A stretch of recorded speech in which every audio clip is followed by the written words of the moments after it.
Amuna gibili ben. Kanu bamai changwa chineke nyelo mo Biafra kodo zobo dani. Amuna gibili ben. Nnamdi Kanu bamai changwa chineke nyelo mo Biafra kodo zobo dani. Amuna gibili ben. Nnamdi Kanu bamai changwa chineke nyelo mo Biafra kodo zobo dani. Amuna gibili ben. Uponu ya.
Good afternoon, wonderful people, great Biafrans, wherever you are, on the face of this very planet, on this very day, Saturday, the 13th day of February in the year of our Most High Elohim 2020. I welcome each and every one of you listening. And I say good morning, good afternoon, good evening, and good night to some of you, because in the blessed land of Biafra, it is evening. Here in Houston, Texas, it is afternoon, just 11 minutes past 12 noon here in Houston, Texas, 11 minutes past 7 p.m. in the blessed land of Biafra, and by the same number of minutes, past the top of the hour, regardless of where you're listening to us from, where you are domiciled.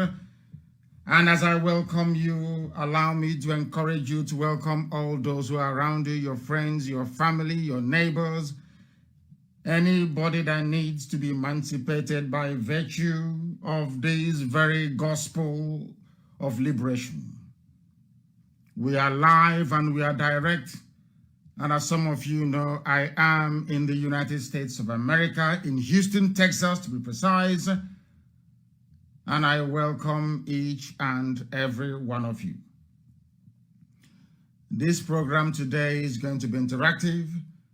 But before I go into the details of that, and before I issue a number that you're going to call, which is a United States number, please, to allow those of them who are here that we have brought this very redemption to, this very gospel, to participate and partake in this very program today.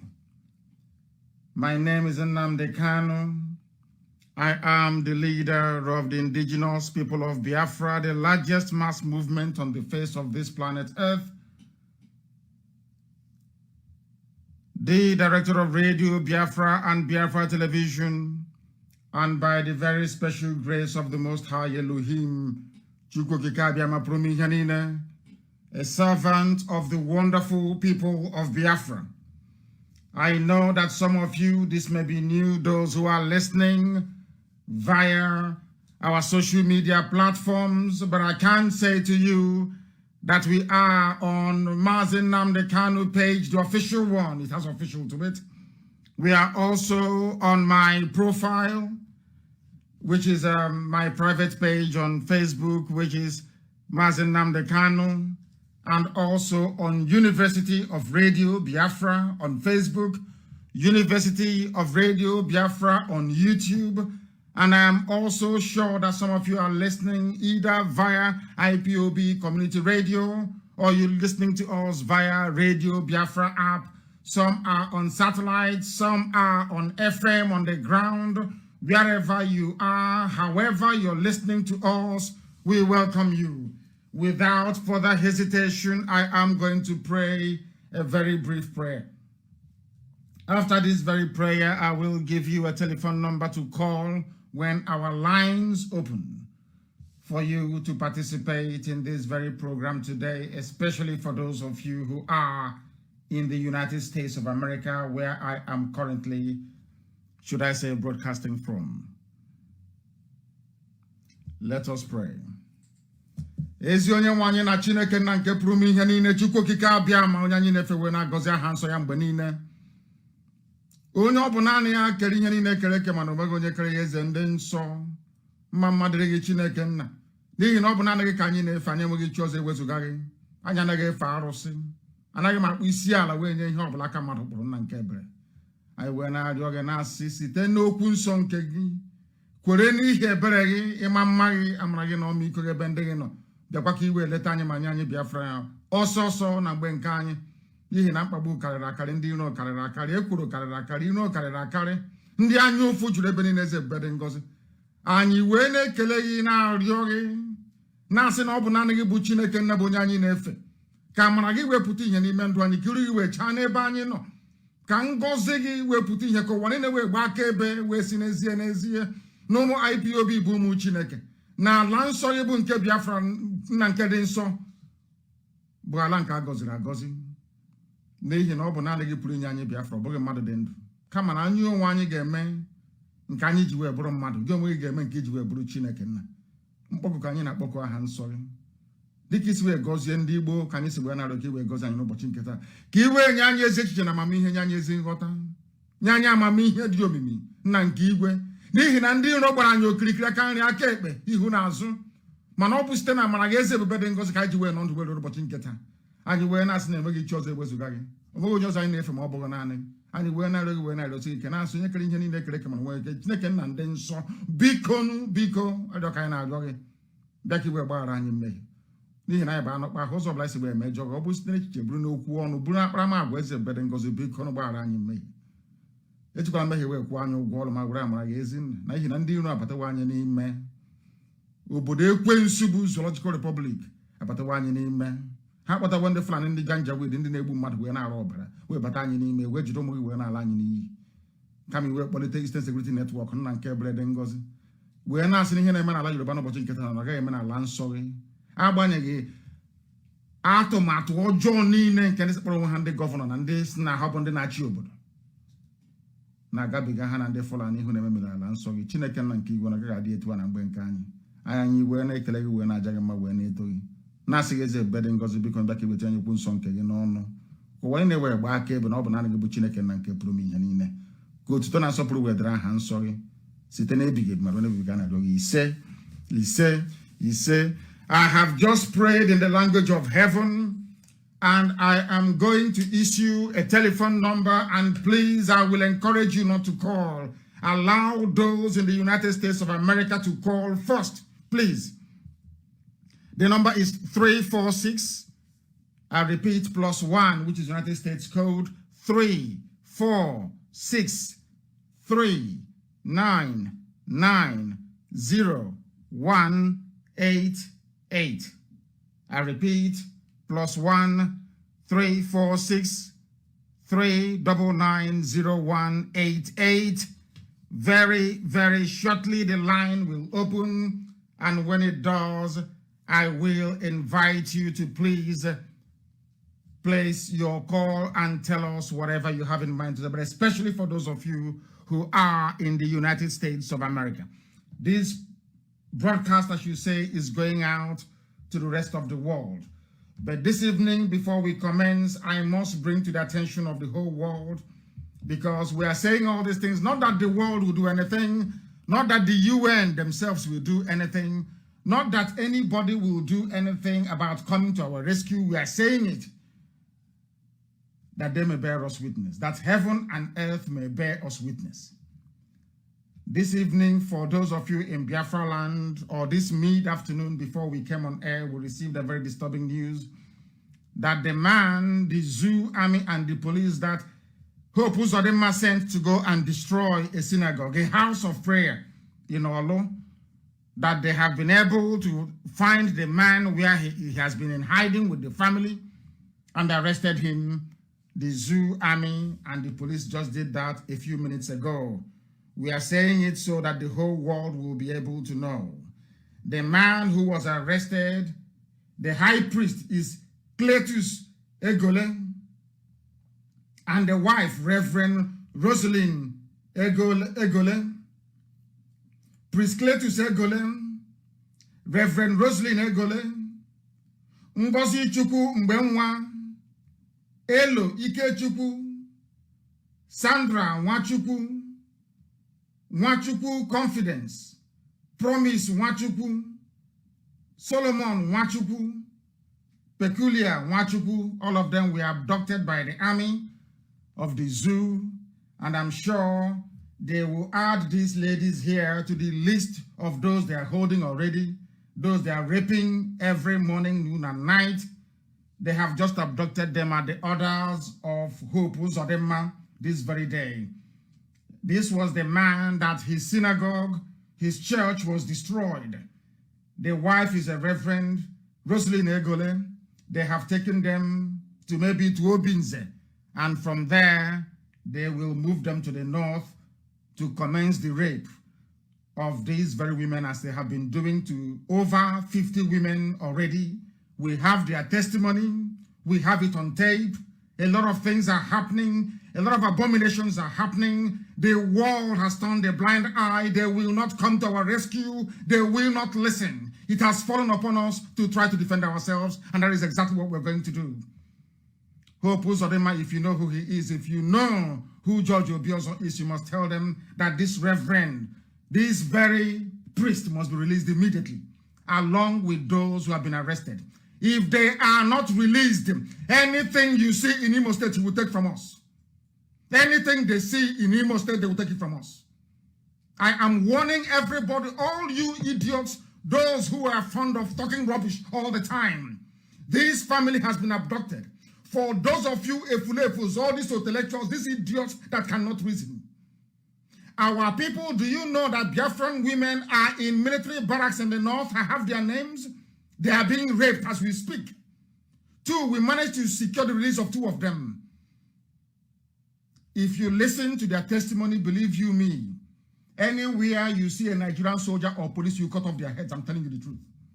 Those people are evil. They are raping our sisters and our mothers as I'm talking to you right now. And we have all their names. They are moving them from one barracks to the other. Now they have moved them to DSS headquarters in Abuja. These are Biafran women, Igbo women, that they are taking turns to rape. As I'm talking to you right now, that is what is happening. That is why we must be guarded in our approach. Everything we do, we must be very vigilant and very careful. Any traditional ruler, any PG of any community, anybody who is in support of what is happening in the damnable Zoological Republic is our enemy and enemy of God as well. In heaven. Anybody who is against what we are doing, you are against God Almighty in heaven. And you can never go scot-free. They have taken these families. If you know Hope Uzodimma, tell him, before you start writing your stupid grammar on Facebook, go and tell Hope Uzodimma and George Obiozo that nothing must happen to this family. They must be released. Their synagogue was demolished. It was demolished. And now you have gone and arrested them. I'll give you their names once again, so that when it starts, you will not say you were not warned.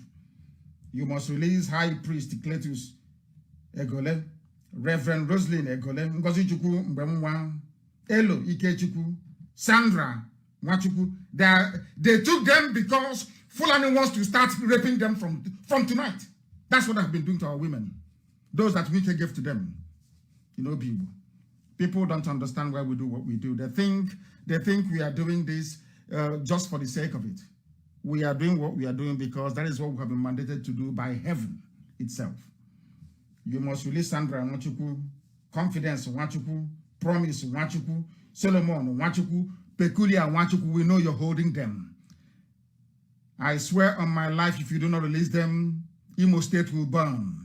Imo State will burn. It will burn and burn and burn. If you know Hope Uzodimma, go and tell him. If you know the idiot who is commanding the army somewhere in Obinze, cowards and kidnappers, go and tell those fools to release the women and children they have just abducted in Olu this evening. I am warning you, if you do not release them, Imo State will burn. It will burn. That army of the zoo you want to move down, you will move it down into Imo State and they will die there. We will sit and say, don't think you're Yoruba people with all this nonsense you're doing in Yoruba land. If you try us, you will die in our land. We will bury you there in our land. Go and ask them. They were running away yesterday night. They ran away yesterday night. They said they were patrolling around Olu. We came into Olu and they ran away. All they did was to come back this evening, to disguise, to come back this evening, to come and abduct innocent civilians. They cannot fight Boko Haram. They cannot fight ISIS. They cannot fight Fulani bandits. Nothing is to come and be displaying force against civilians. The same thing they did at Lekki Tollgate earlier today. The same thing they did at Lekki Tollgate. And for those of them who were making noise about the involvement of IPOB and Biafrans in the NSAS protests, have you now seen that we didn't issue any orders for Biafrans to go to Tollgate Lekki? Has it not crumbled? Has it not crumbled? I'm asking you. Has it not crumbled? You saw their police well kitted in full military regalia, displaying all their armaments. The same thing they cannot do in Sambisa Forest. The same thing they can never do anywhere else. But they are in Lekki Tollgate, displaying their, should I say, their power and their might against unarmed civilians. In Nigeria, if you want something done, if you want to defend your rights, you must be armed. You need weapons to defend your right, or else they'll trample upon it. Or else they'll trample upon it. Those people do not reason. They don't understand. And for some of you fools supporting what the zoo has done or is doing around Lekki, let me remind you, the same way this very generation is fighting for what Ojukwu saw over 50 years ago is how you and your children in years to come will be fighting against injustice because of your duplicitous complicity with what is happening right now in Lekki. All of you are there. When soldiers come to abduct civilians, you are just looking. When the police come, taking some of you one by one, your others will just be there watching. You are just watching. You are dealing with animals. Nigerian authority, these are wild. They are worse than animals. You cannot allow them. How many policemen were there? How can you allow them to be arresting people? I know that, Macaroni, the comedian, was arrested as well and taken away. All they are doing is to frighten you. You don't understand these people. You don't understand their mentality, their psychology, the way they reason, the way they talk, the way they operate. You don't know. This is a zoo. The only thing they understand is force. In Nigeria, you fight force with force.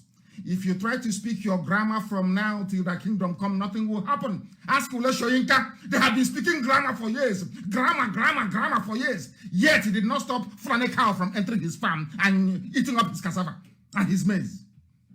Grammar does not work in Nigeria. Speaking too much grammar doesn't work.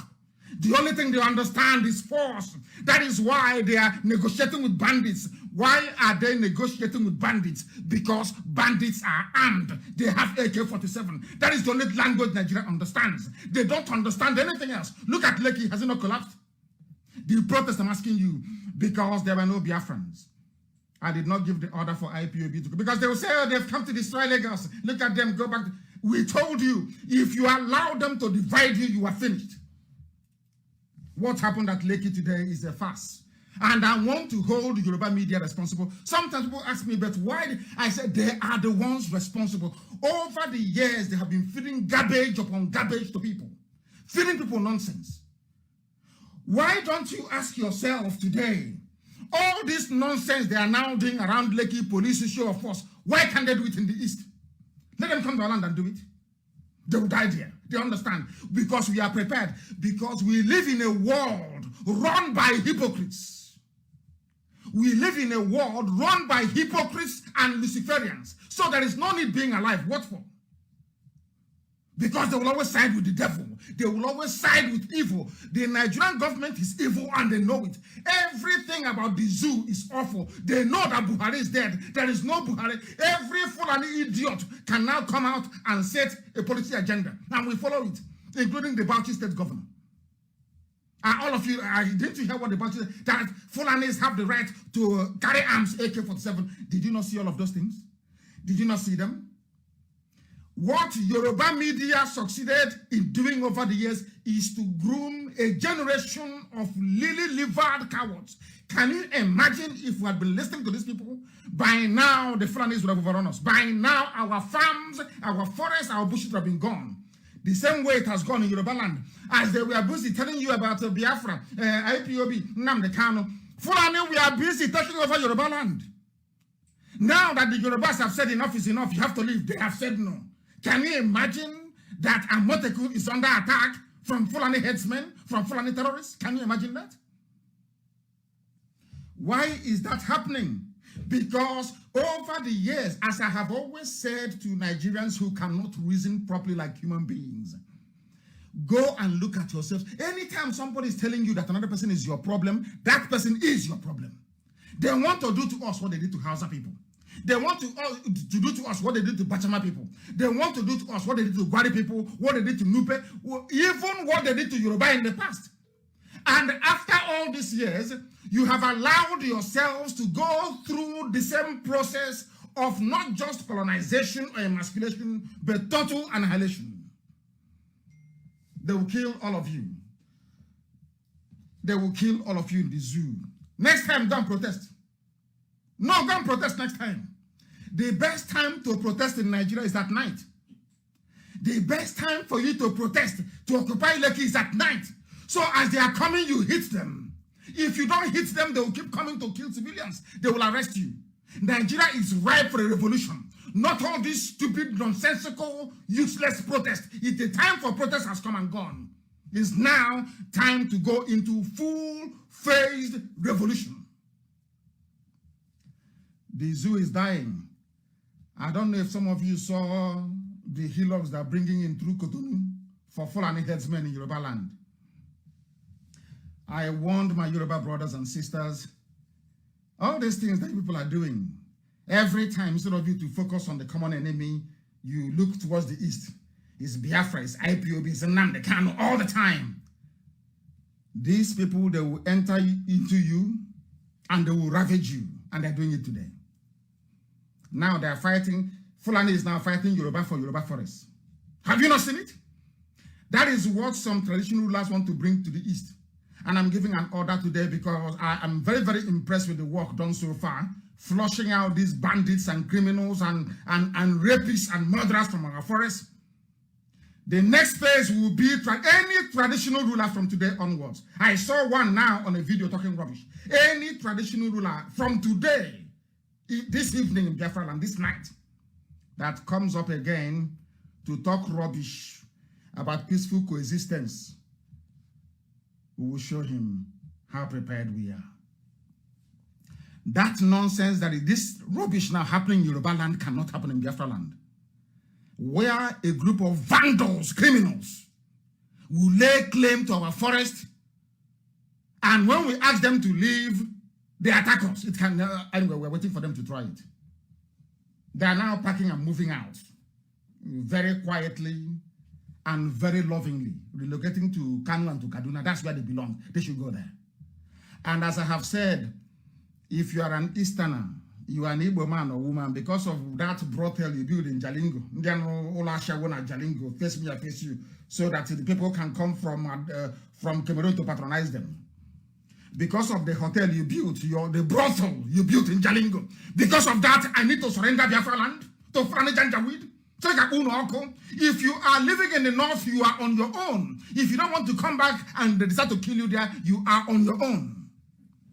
The only reason why they have not started killing some of you is because the Hausa people said no. Do you know that Fulani went to Hausa people and asked them to rise up against people living in Kanu and in Kaduna? Do you know what happened? Hausa said no to them. You know that Hausa people have their foot soldiers. Hausa said no, they will not do it. Hausa said we cannot do it.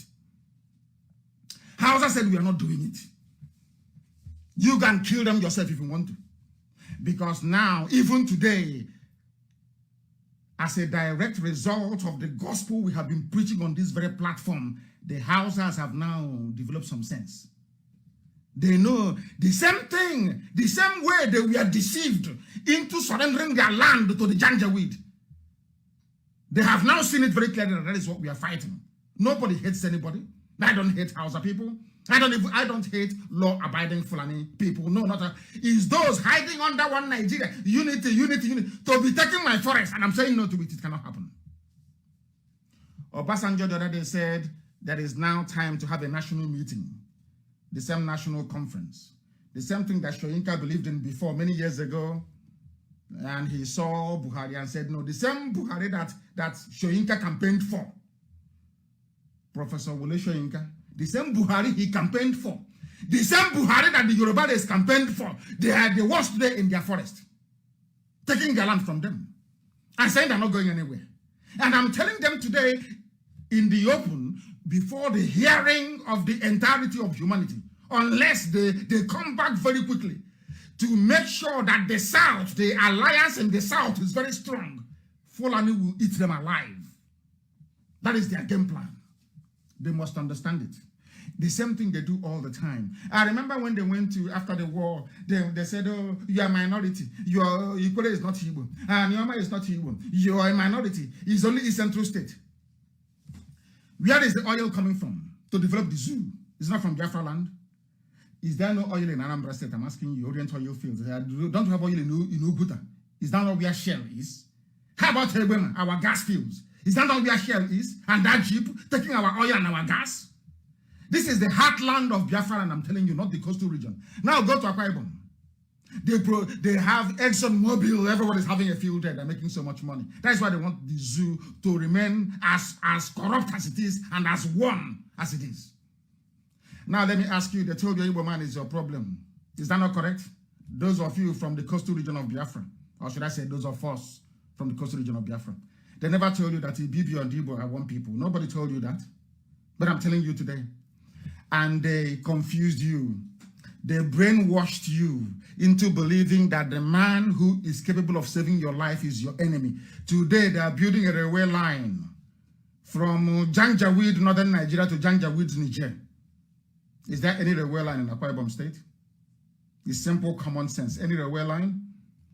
Anyway, I put it down to should I say, the mentality developed by those who were conquered. Most of the people you see writing and talking rubbish against what we are doing is because they have developed that mentality of a defeated people. It's called defeatism. They have been defeated, psychologically and mentally. So all they need to do is to serve Fulani for the rest of their lives. But thankfully, Elohim, the Most High God, sent IPOB to stop the rot. And luckily for us, everybody is now waking up. Everybody is now waking up. That is why Yoruba media must take the blame. They must. They are hoping on Tinubu coming. And they know that Tinubu can never ever be president of Nigeria. They know that very well. Everybody knows that Tinubu can never ever be the president of the zoo. They understand that very clearly. But they're deceiving themselves. And they will continue to do so until their head will. In fact, Tinubu is the modern day Afonja. Fulani will always promise you something. The same thing they promised to Wike. The same thing they promised to Mahi. Every idiot, they give them a promise. And as you're looking at the promise they made you, presidency, meanwhile, your forest is going. Meanwhile, the Bauchi State governor, a serving governor in Nigeria, is inviting people from the Sahel to come to conquer our land to take it over. Autumn rose up and spoke, governor of Benue State, and they descended on him. And the stupid zoo newspapers, the editors of Punch, of Tribune, all these Yoruba papers, you people, you are digging your own grave. You people, by your style of journalism, you are digging the grave that will swallow Yoruba land. Because you don't want to speak the truth. You must, sometimes in life, you must speak the truth and damn the consequences. Some of you do not understand this, but we are here to tell you today. All the years, all the lies against the Igbo, Biafra, IPOB, Nnamdi, Kanu has caught up with everybody. It has caught up with everybody. Now you know that they were lying to you. They were deceiving because they knew that it's only IPOB that can save everybody. I say it without any apologies. Only IPOB can save the downtrodden in Nigeria. They know it. So the best thing for them to do is to get you to align with them, to demonize IPOB, to make it impossible for IPOB to fight for your own freedom. Who told you before that IPOB is only fighting for Biafra? We are fighting for the freedom of everybody, every single human being in the zoo called Nigeria. We are fighting for everybody. Why is it difficult for you to understand that? Why is it very difficult for you to understand? They deceived you. Now they're taking your land. All those newspapers can do is say, I'm attacking officers who are killed. They have taken our land. Fulani have come back, their headsmen. They have taken over Ogun State. They have taken Oyo State. But when we are encouraging Fulani, when you were to demonize IPOB, the only people that could have fought for you, you didn't know that? Fulani think they are very clever with those advising them. They knew that IPOB did nothing wrong. Everybody knows. But when they said IPOB should be proscribed, all of you we are jumping up like antelope, jumping up and down. Like a bunch of idiots. Where are you today? After soliciting your help to demonize IPOB, to blacklist IPOB, and say it has been proscribed, where are you today? They asked Lai Mohammed, why is it that you don't want to proscribe Fulani headsmen? Lai Mohammed said that the only crime, in fact, I have told our lawyers, we are going, we've been in court all these years. To hear our case is a problem. They are the ones that proscribed IPOB, tagged us a terrorist group. We are in their own court in Abuja, asking them to look at their own idiocy and foolishness. Do you know they don't want to hear the case? And I've told our lawyers, all we need to do is to take the tape, that clip from Lai Mohammed, and take it to court. So, Lai Mohammed did not say that IPOB committed any crime. No, not at all. Because IPOB is agitating to break up Nigeria, that is the reason why they will attack the terrorist group. And I have written and have said, is it not the same thing that Nicola Sturgeon is doing in Scotland? Nicola Sturgeon wants to break United Kingdom so that Scotland can be on their own. Is she a terrorist? It's a very simple question. Is Nicola Sturgeon a terrorist?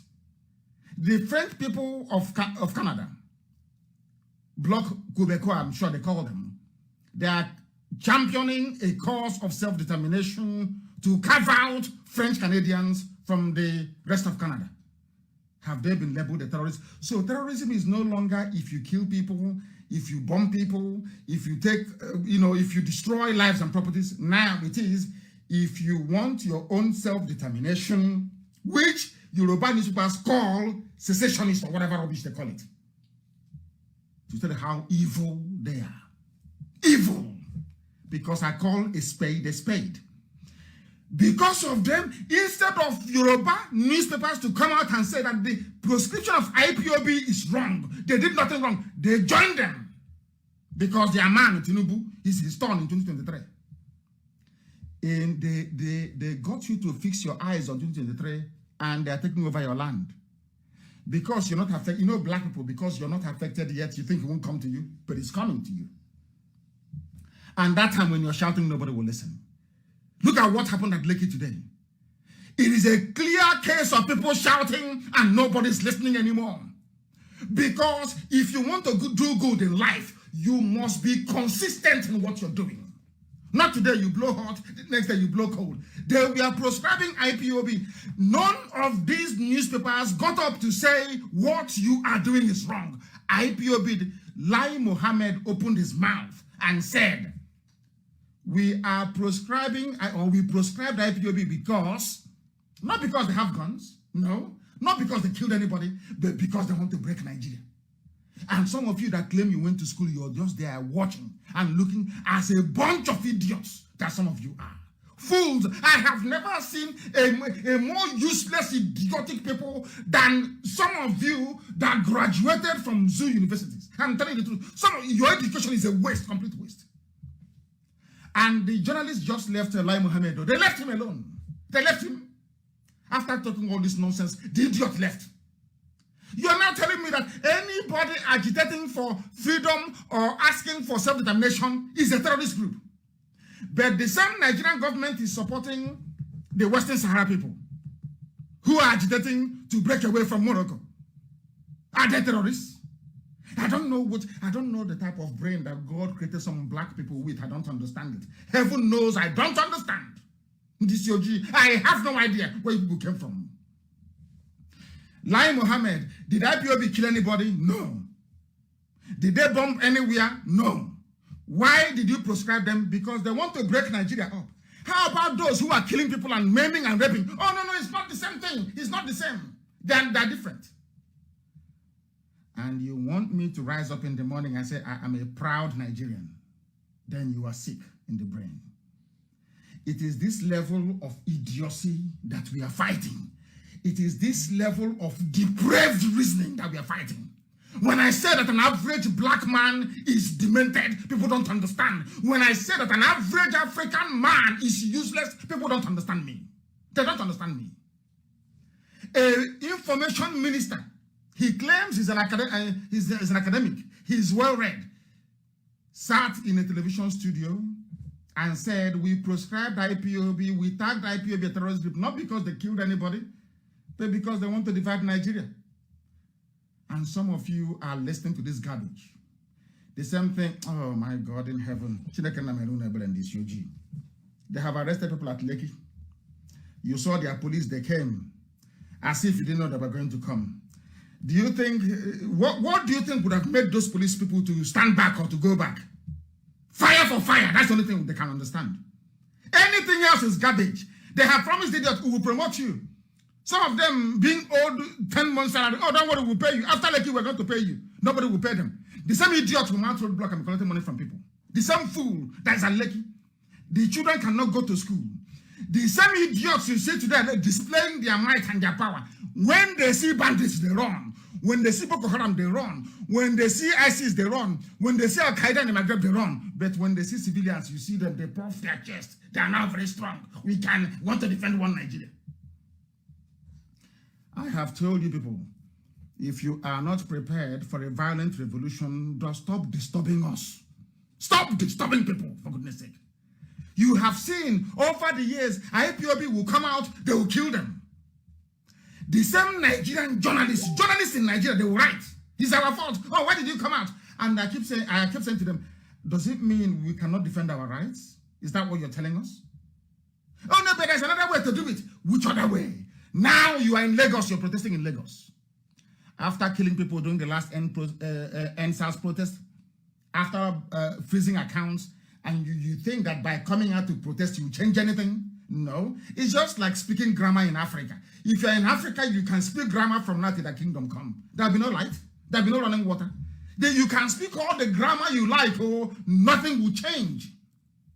Because it is an attitudinal problem. Not a man, it is something that you have to do consciously to bring about change. And that is to fight fire with fire. That is the only thing that is. Are you telling me that if Yoruba were to stand up today and Biafra to stand up to say enough is enough, do you think Fulani will stand it? Do you think they will stand it?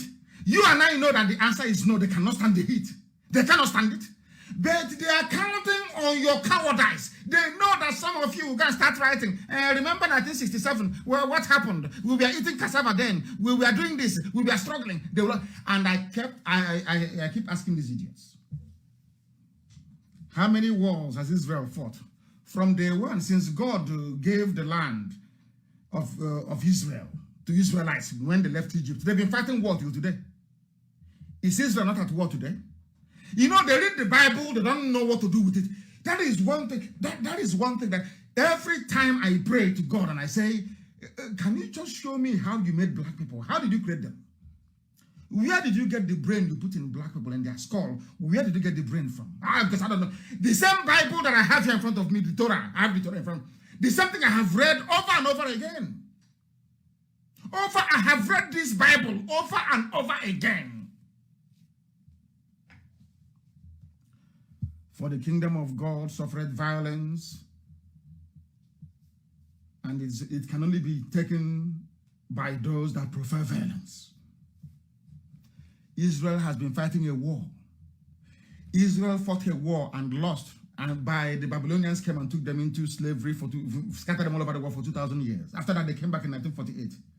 Before Israel could be established, they fought a war. 3 wars, 3. Till today, Israel is still fighting. Till this very minute.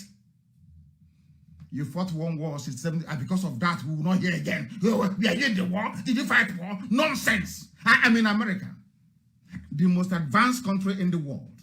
I am in Texas, in the city of Houston. Beautiful houses. I am staying in a mansion. People are having fun here. They're enjoying. Is America today not at war in Afghanistan? Is America not at war today in Afghanistan? There is war everywhere. The same America that they're enjoying, you know, America is fighting a war. I have said this thing to our people about this war rubbish they keep talking about. Let me make it very clear to you. Do you know that as a living being, as a human being, you're fighting a war every day? There are many microbes that want to kill you.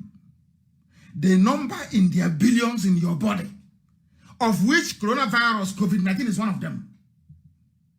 Malaria parasites is another one. Typhoid, all of them. All they want to do is to kill you. But do you know that God is miraculous? Don't take what I'm telling you. Look at yourself. Go to your doctor now and ask your doctor, is my body at war? Your doctor will tell you, yes, your body is at war. But I can't feel anything because you cannot see it. There is something called your white blood cells, the antibodies in your body. They are swimming all over your body, looking for foreigners, like Fulani headsmen in your forest, looking for foreigners to devour them. Anytime they cannot overwhelm that microbe, a virus or a bacteria, that's when you get sick. Then you notice it. For some of us, by then it's too late. Something is happening today in real life. Because there's a saying when we are young, what you have in the spirit world is also in the living. What you have in the temporal world is also in the spiritual. Do you know that your body is at war? Why don't you say to yourself, oh, because I suffered from malaria and typhoid in 2019 and I survived it. When typhoid and malaria attacks me again in 2021, I will not take any medication. Do you say that? Now, let me ask you again. When you were fighting malaria and typhoid in 2019, you went to the chemist, you took you took all this medication to help your immune system to fight it. You survived. Are you then saying because my body fought malaria parasite and typhoid in 2019, when those parasites attack me again, I should say, oh, I'm tired of fighting this war? Then you will die. Maybe now you will understand what I'm saying. The body of a human being is in a constant state of war. And that is why a community or a nation is a body. Even United Nations is a body. Anything that comes to attack it, you must fight that very thing and defeat it. Don't say, oh, because I fought a war before in 1967, you were not there, you were not born. So that when the same conditions occurs again, I should keep quiet so they can take my forest, rape my mothers and kill me, then you must be insane. Next time when you're sick, don't take any medication. Say, oh no, before I had this illness in 2018 and I survived it. When it comes again, I will do nothing. Your body is at war. You need to fight for self-preservation. Therefore, you need to fight a war in order to preserve your land and your people. That was the mistake that Yoruba media made. And that is why today they are contesting their land with Fulani headsmen in Yoruba land. But because they are black people, they can never say it. Because of short-termism, they can never say it. Because they are thinking and hoping, oh, it's only 2023. Tinubu will be there and everything will be okay. Before 2023, you'll be taken over. In 2022, the Fulanis will unleash the final phase of their assault and attack against our people. You cannot see 2023. You'll be dead by then. These are the things that they don't understand, and these are the things that we have to make them to understand. We need to make them to understand. It is only now that an Abia monarch is getting up to say they are raping our women. You want us to allow rapists. You want us to allow those who are only interested in humiliating us to be in our forests. Is that what you're saying to us? And you want us to allow it to happen? Is that what you're telling us we must allow to happen? Of course, it can never ever happen. Not now, not tomorrow, not ever. You must understand it. You must understand it. Please, very, very. And now Abia monarch is Fulani herdsmen started raping our women and destroying our farms since 2015. Abia monarch, since 2015. And I was telling them, then they said no. You want the war? My son wants to take us to another war. We fought a war before, but now the war has come to you. No longer war. They take your mothers and they rape them in the forest. Before your own two eyes.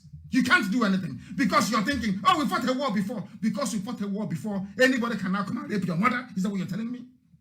These are the demons that we are fighting. And we must continue to fight them. Why bandits have not been proscribed?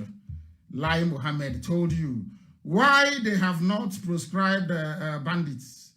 That is Nigeria for you. That is Nigeria for you. A land of evil. Why have you not banned or proscribed bandits? We have not proscribed them because we are, how can I put it?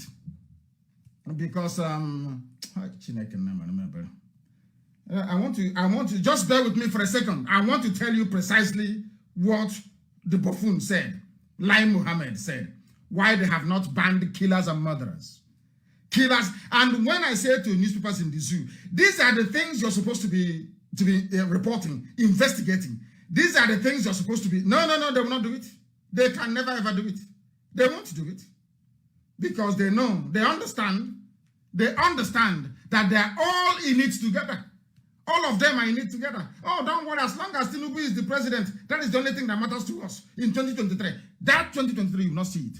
You will not be alive to see it because by then, Fulani would have taken over the whole of your land. Fulani would have taken over the whole of your land. That is why this very day, I'm asking for reports everywhere. Our people, those who are working hard to make sure that the Janjaweed, that they are cleared from our forest. I want to know precisely what is going on. And you're going to come back to me to tell me exactly what is happening. You will tell me what is happening because I need to know. I need to know. Why have you not banned bandits? Lai Mohammed said, this is according to Punch newspaper. You know the way they report things very flippantly. Very, very flippantly. Very, very sad indeed. Why bandits have not been proscribed, according to Lai Mohammed. Lai Mohammed, he said, this is according to one Shegun Adewole that writes for Punch newspaper. The Minister of Information and Culture, Lai Mohammed, has said bandits cannot be proscribed in Nigeria because they don't go by any name. I want people this evening, morning, noon, or night, regardless of where you are. You must listen to what I have to say next very, very carefully, please. Look at the contradictions. That is why I keep saying all the time that the worst thing to ever happen to black people, including black Americans who are in America, is the creation of Nigeria. It's the worst thing that ever happened to the black race all over the whole world. And I'm about to prove it to you. I want you to listen very carefully. I want you to understand how these people are playing ping pong with our reasoning. I want you to understand the grand plan of the Fulani Janjaweed to eradicate all of you from the face of this very earth. Listen very carefully, please, to their contradictions. Listen carefully to what I have to say, please. They asked Lai Mohammed, tell us why you cannot proscribe Fulani killers. He said, because they don't go by any name. We don't know their name. Listen carefully. Please note that down. They don't have any name. That is why we cannot proscribe them. He said this during an interview on AIT's Kakaki program, which was monitored by Punch newspaper. He said, it is not proscribing these killers and murderers that matters. What matters is how they are treated. Are you listening? They have no name. They should not be proscribed. Then they asked him. No, he continued to say, we proscribe known groups with names. You can't just proscribe an unknown group legally. Unless you have a name, nobody can proscribe you. But their name is Miyet Yala, Fulani headsmen. The whole world knows. He's saying they have no name because the same Yoruba journalists prefer to call them bandits than Fulani headsmen. The same people, even Governor El Rufai, the midget of Kaduna, came out openly to say that these are Fulani people committing these crimes. We know it's Miyet Yala. They cannot say it because everybody is afraid. Now, I will continue. Secondly, he said, it is not whether they are proscribed or not. It doesn't matter. These are killers. It doesn't matter if they are proscribed or not. It is the way that they are treated. Does the government actually treat them with kid gloves? The answer is no. This is a response to a raging insecurity in a country of supposedly over 200 million people. This is a response from a minister of state responding to a question about insecurity in the country. Is that you cannot prescribe them because they have no name. And then Lai Mohammed went on to say, when a group is championing a cause for the disintegration of Nigeria, a group like IPOB, everybody's IPOB because we are formidable. Both Satan knows our name. Angels in heaven know everybody. If not for IPOB, all of you would have been slaves answering Musa today. I don't care who you are. From Middle Belt all the way to the Atlantic Ocean. If not for IP, that is why I don't play with IPOB. That I said you are not in the same class with IPOB. You can never be. Not now, not tomorrow. You can never ever be. One single person in IPOB is responsible that today, if you're still answering Jonathan or John or whatever your name is, and not Musa or Idris, is because of IPOB. That was the reason why Lai Mohammed said a group like IPOB that does not even recognize Nigeria as a state sets up its own army. Why won't we have an army? Who born you? And think it's the sovereign state, that we are different from bandits. Why did we set up Eastern Security Network? Why? Do you see the way they lie? Do you see how Nigeria is a place where the devil resides? We set up ESN to tackle Fulani terrorism and the menace of Mieti Allah. Everybody knows that. But now they are touring all over the world, telling the world, Nnamdi Kanu formed an army. He formed a militia. He formed a militia. Because they have the money. And they think that we don't. To pay every frontline lobbying firm around the world to go about preaching this blatant falsehood that we formed an army. Will your army defend our mothers when they're being raped in the farms? I keep asking. I'm here. And I'll ask the UN. If you say I shouldn't form an army to defend the land of Biafra, when my mothers are being raped in the farm, are you going to send a UN special force to come and protect them? I think we all know the answer to that, and the answer is no. Then you allow me to defend my land the best way I know fit, and that's what we are doing.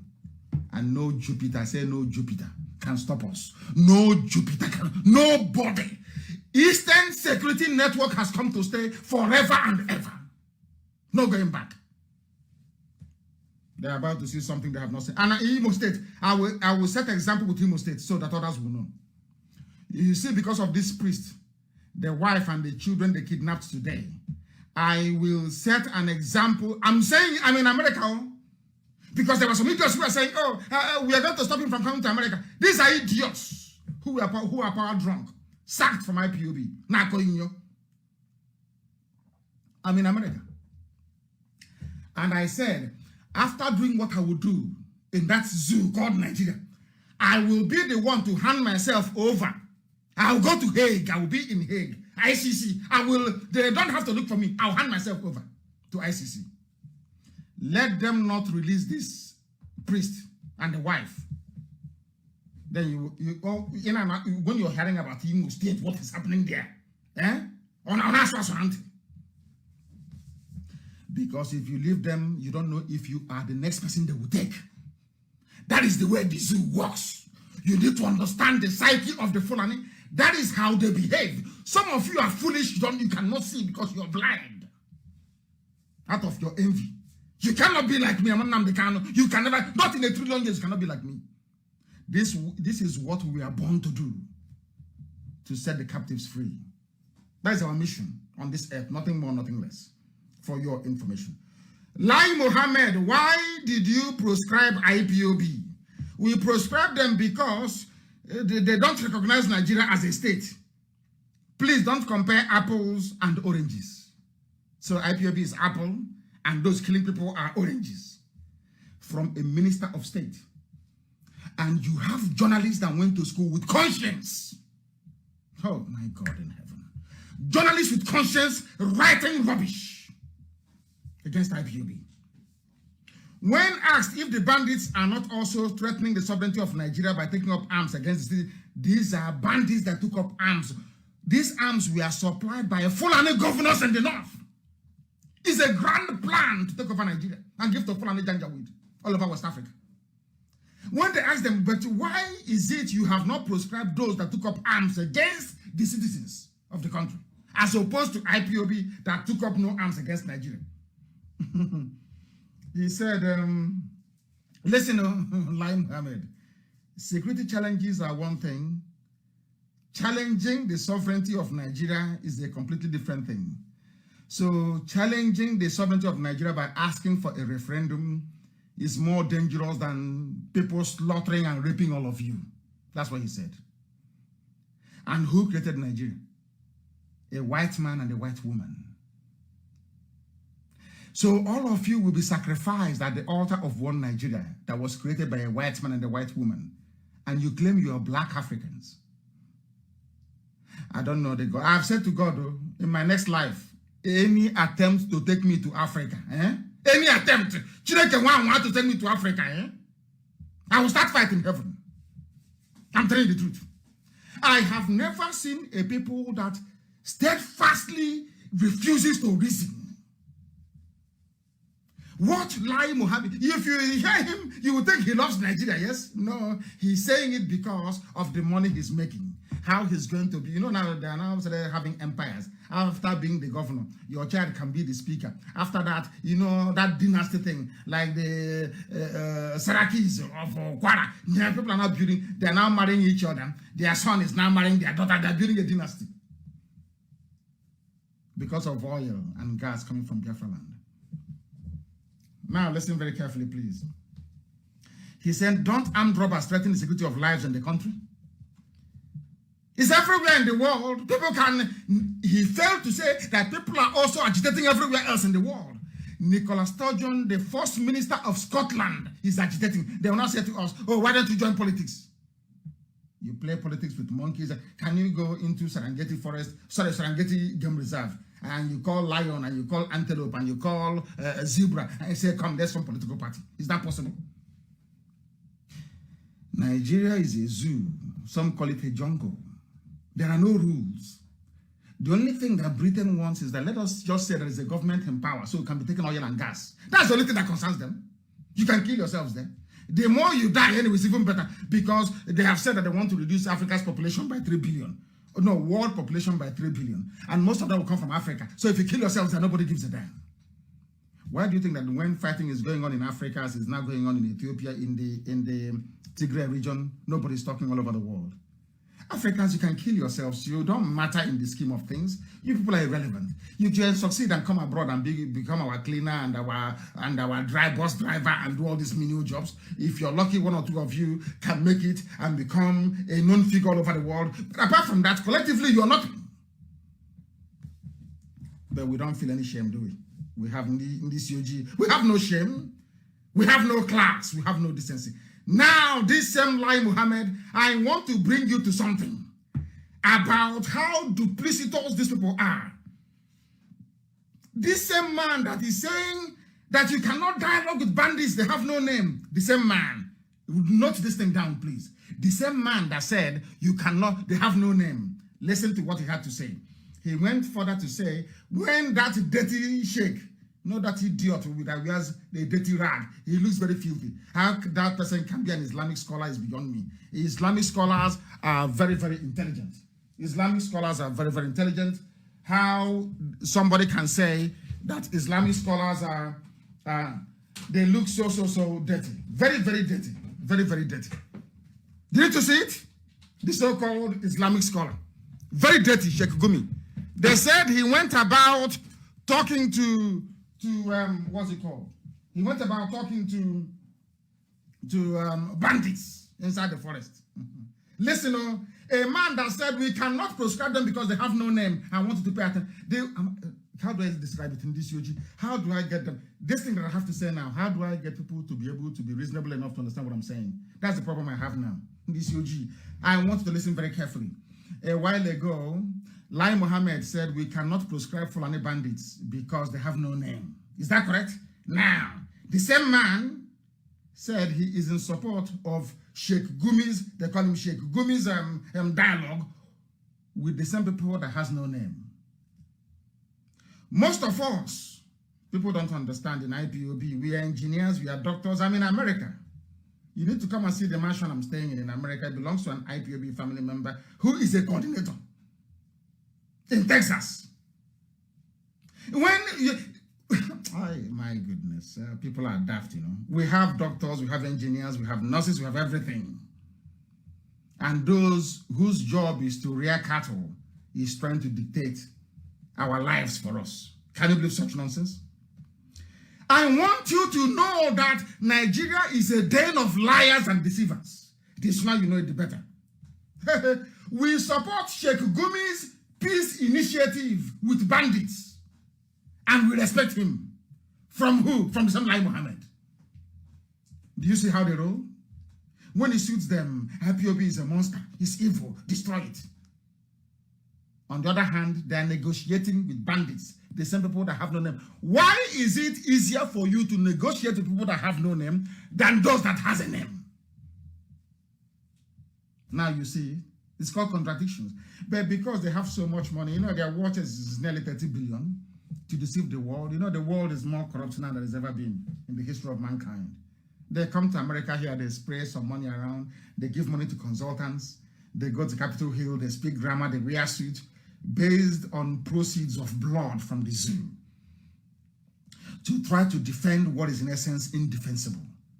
I wish the USA can have conscientious people, as in years gone by, people who are not swayed or persuaded by money. Even today in America, even in their politics, they are becoming as corrupt as the third world. If you don't have money to buy your way through, nothing happens. Evil is happening all over the world, and the whole US is keeping quiet. And evil is happening. What is that evil? Speaking on TVC morning show, the same Lai Mohammed, after AIT, went to, before his AIT rubbish, went to TVC and said that the government, their government, is using the back channels to address the security challenges in the country. Adding that bandits might be ready to listen to the cleric than they would to the government. So let there be peace. This is from Lai Mohammed, the same man that said to you that they have no name, we cannot prescribe them. But when it comes to amnesty, giving hard-earned money gotten from the south to the north to armed killers and robbers, it doesn't matter that they don't have a name. So when it comes to pampering murderers and killers, it doesn't matter if they have a name or not. Now you understand the type of country you're in. So when some of you wake up in the morning and say that you are a proud Nigerian, you can now understand the reason why I say that a wild beast in the forest is better than you, because you're a complete fool and an idiot. This is what they have reduced governance to. This is what Lai Mohammed has reduced governance to. This is how sad and terrible things are in the damnable zoological republic. They don't have a name. We can't prescribe them. Oh, but by the way, we can negotiate with them to give them more money, give them cars, give them arms, give them everything. In the name of amnesty. The same people that you claim have no name. They have turned logic on its head, upside down. Upside down. Oh my goodness me. Oh my goodness me. No matter how sensible you are in Nigeria, no matter the type of education you have, if you fail to see what the Fulanis are planning for you, then you're a fool. Have you ever heard any Fulani person before come out to openly condemn even the bandits? That dirty-looking pig called a sheikh. You know, that's the thing about Yoruba media. They say he's a respected sheikh. It's like respected Islamic scholar. And I want you to go through all their newspaper publications. The same words they will never use for anybody from the East. Even if you're an avid supporter of one Nigeria. Never. Never. They can never say the renowned lawyer, the renowned judge. Never. That has led a lot of people to think that maybe there is a symbiotic relationship between the Yoruba and the Fulani. Maybe they are benefiting from one another. I don't know what it is. I have no idea what it is. But something very horrible is happening in the zoo. And it is our duty and responsibility to bring it to the attention of the world. A governor, the Bauchi State governor said, Governor Bala Mohammed said, headsmen Fulani will continue to carry AK-47, which means they will continue to rape our mothers, a sitting governor in Nigeria. And somebody will have the temerity to rise up to ask us, why ESN? Why are you armed?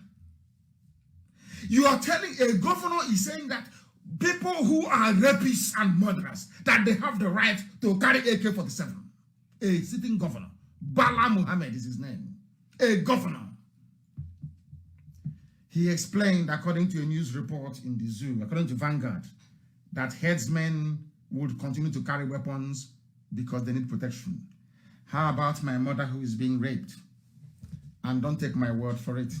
I want you to simply go to your Google and you type in women raped. Type it in Google, women raped in Ebonyi State. Now listen, in Ebonyi State by Fulani headsmen. When we say these things, people don't understand. When we say it, they keep complaining. But they must understand. They must understand. Just Google it. I said, go to your Google now. I want you to follow. It's a simple, what do you have there? Have you found it? Go to Google and you will see it.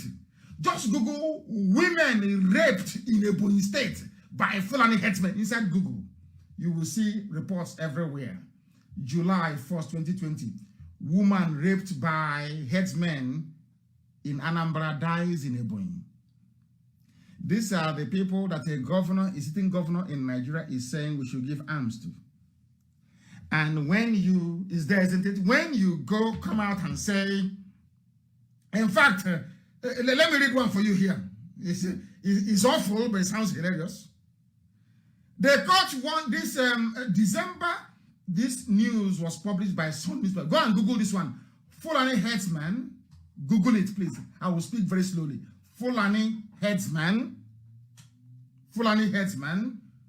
who raped a Ebonyi woman to death says, I only did one round, is here. And Dave Umahi, the governor of Ebonyi State, is aware of all these things. Now, my question to them is this. My question to zoo people is this. All you zoo animals calling yourselves Nigerians, my question to you is this. When this Fulani man armed with AK-47 comes to rape my mother, what should I do? What am I supposed to do?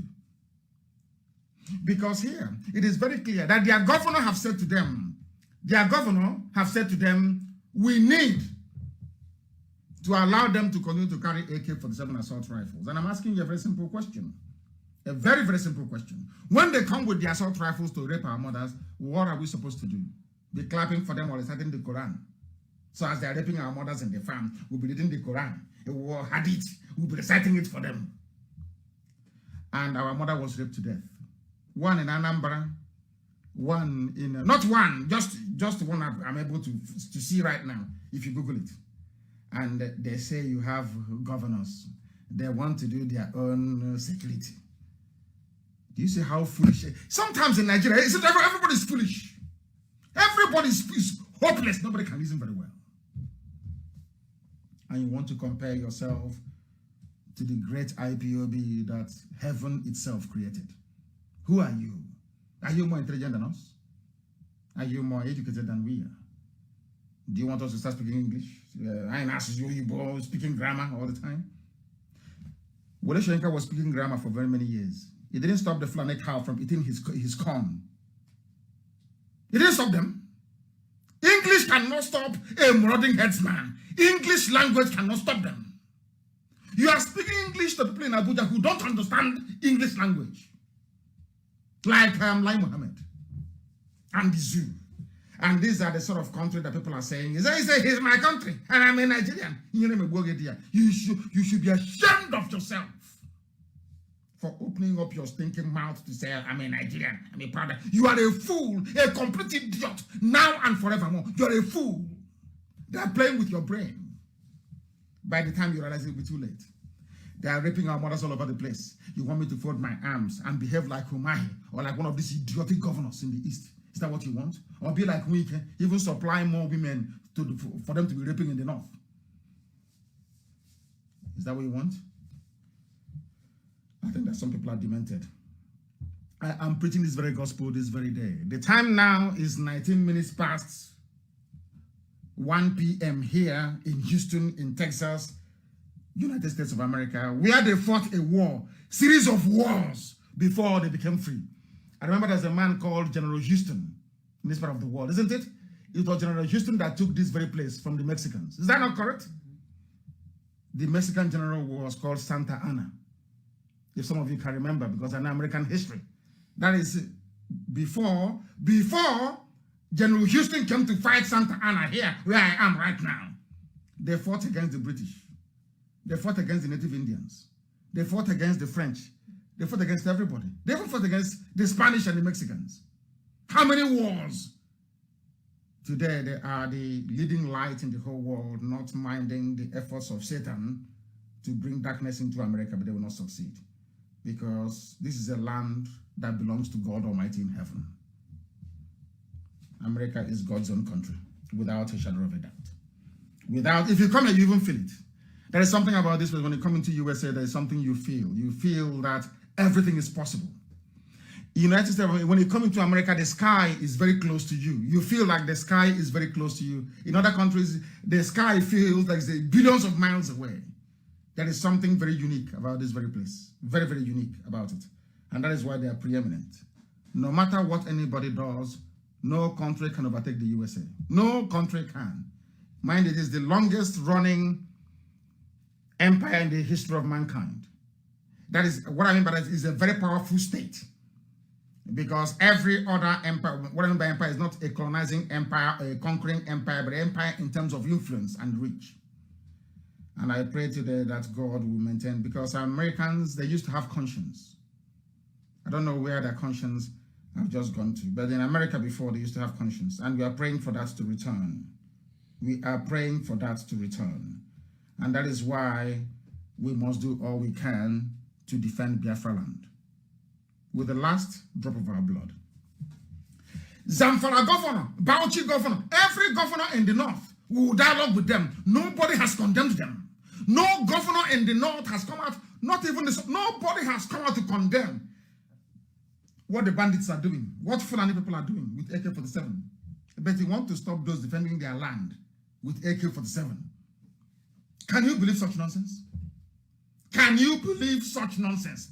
These are the things, and Yoruba people, Yoruba, my friends and my brothers, my sisters in Yoruba land, go and take down today's date, 13th day of February 2021.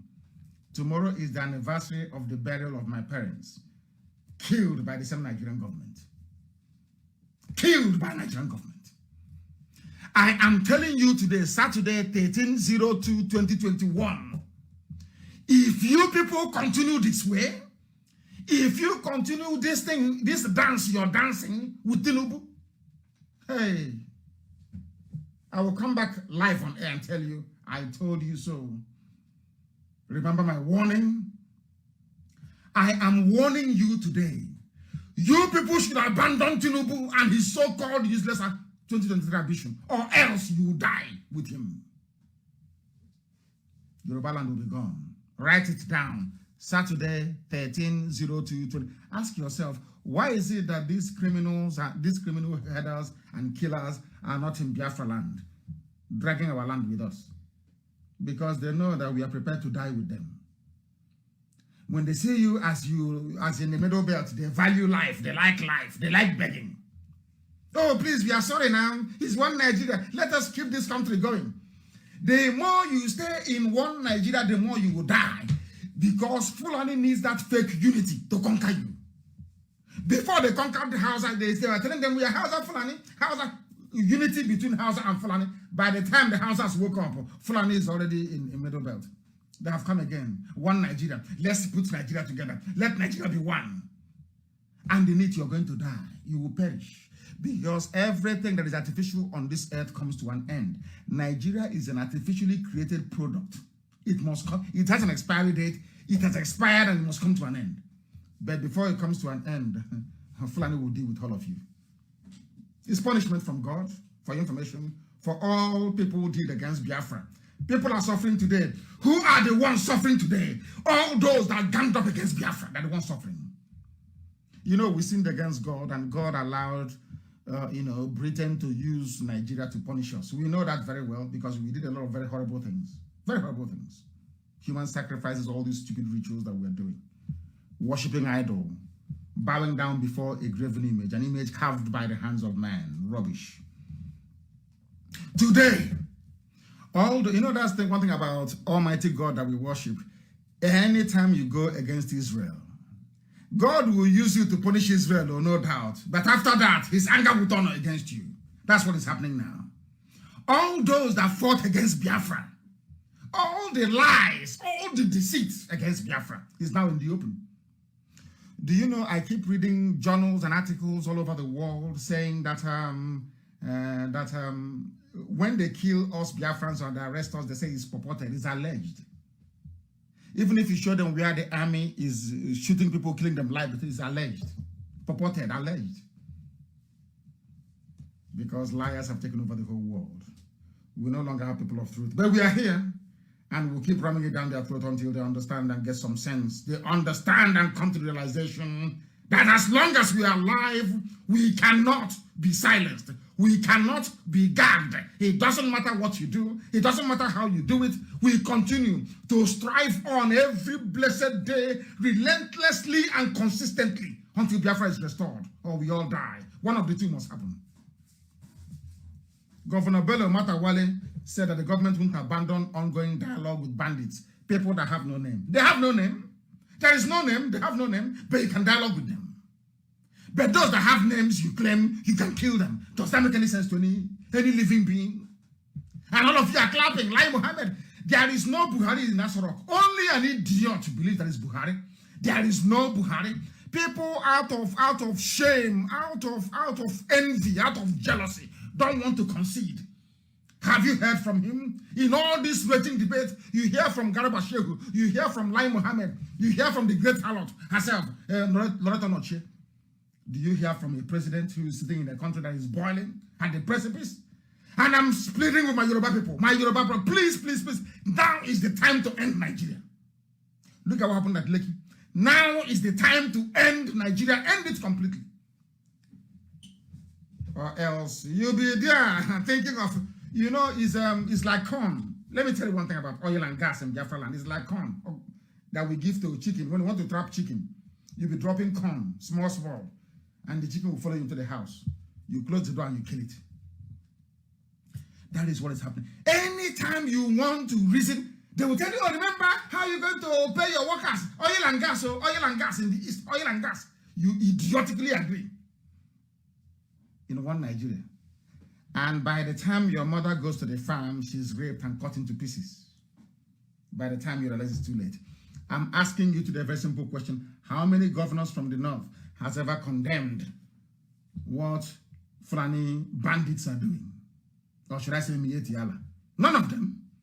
Which goes to show you that they are all in it together. They know what they are doing.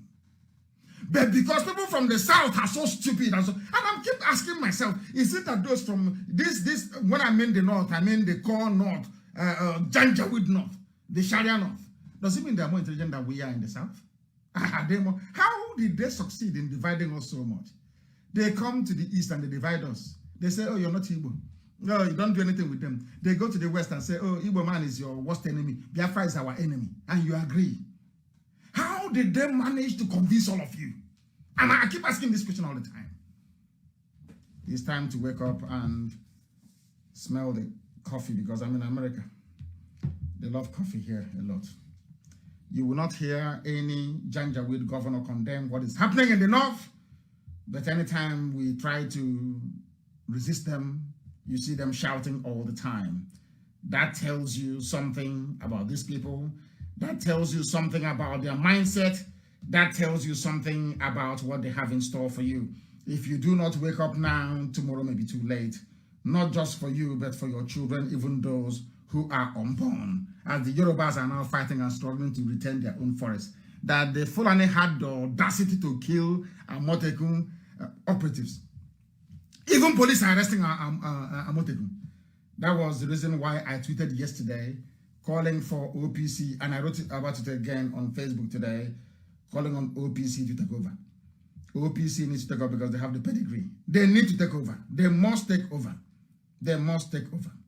We will support amnesty. I want you to Google something, please, because I want evidence, because the whole world is listening. Go to Google and you Google, I will support amnesty for bandits, says Lai Mohammed. Google it. The same Lai Mohammed that said, we banned IPOB, we proscribed IPOB and tagged them a terrorist group, not because they stole anything or they killed anybody, but because they are asking for freedom.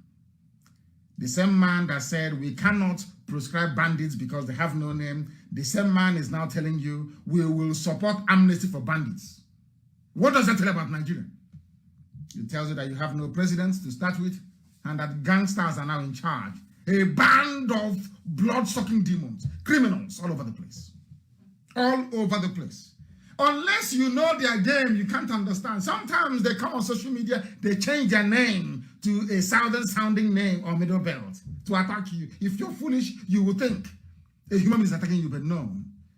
These are the games they're playing. But anytime they come against IPOB, they know they have met a brick wall. They understand that very well. We cannot ban them, we cannot prescribe them because they have no name. But we can negotiate with them and give them money to go and buy even more arms. Even more arms. Headsmen with AK-47 is for self-defense. But Eastern Security Network with AK-47 is not for self-defense. Do you understand?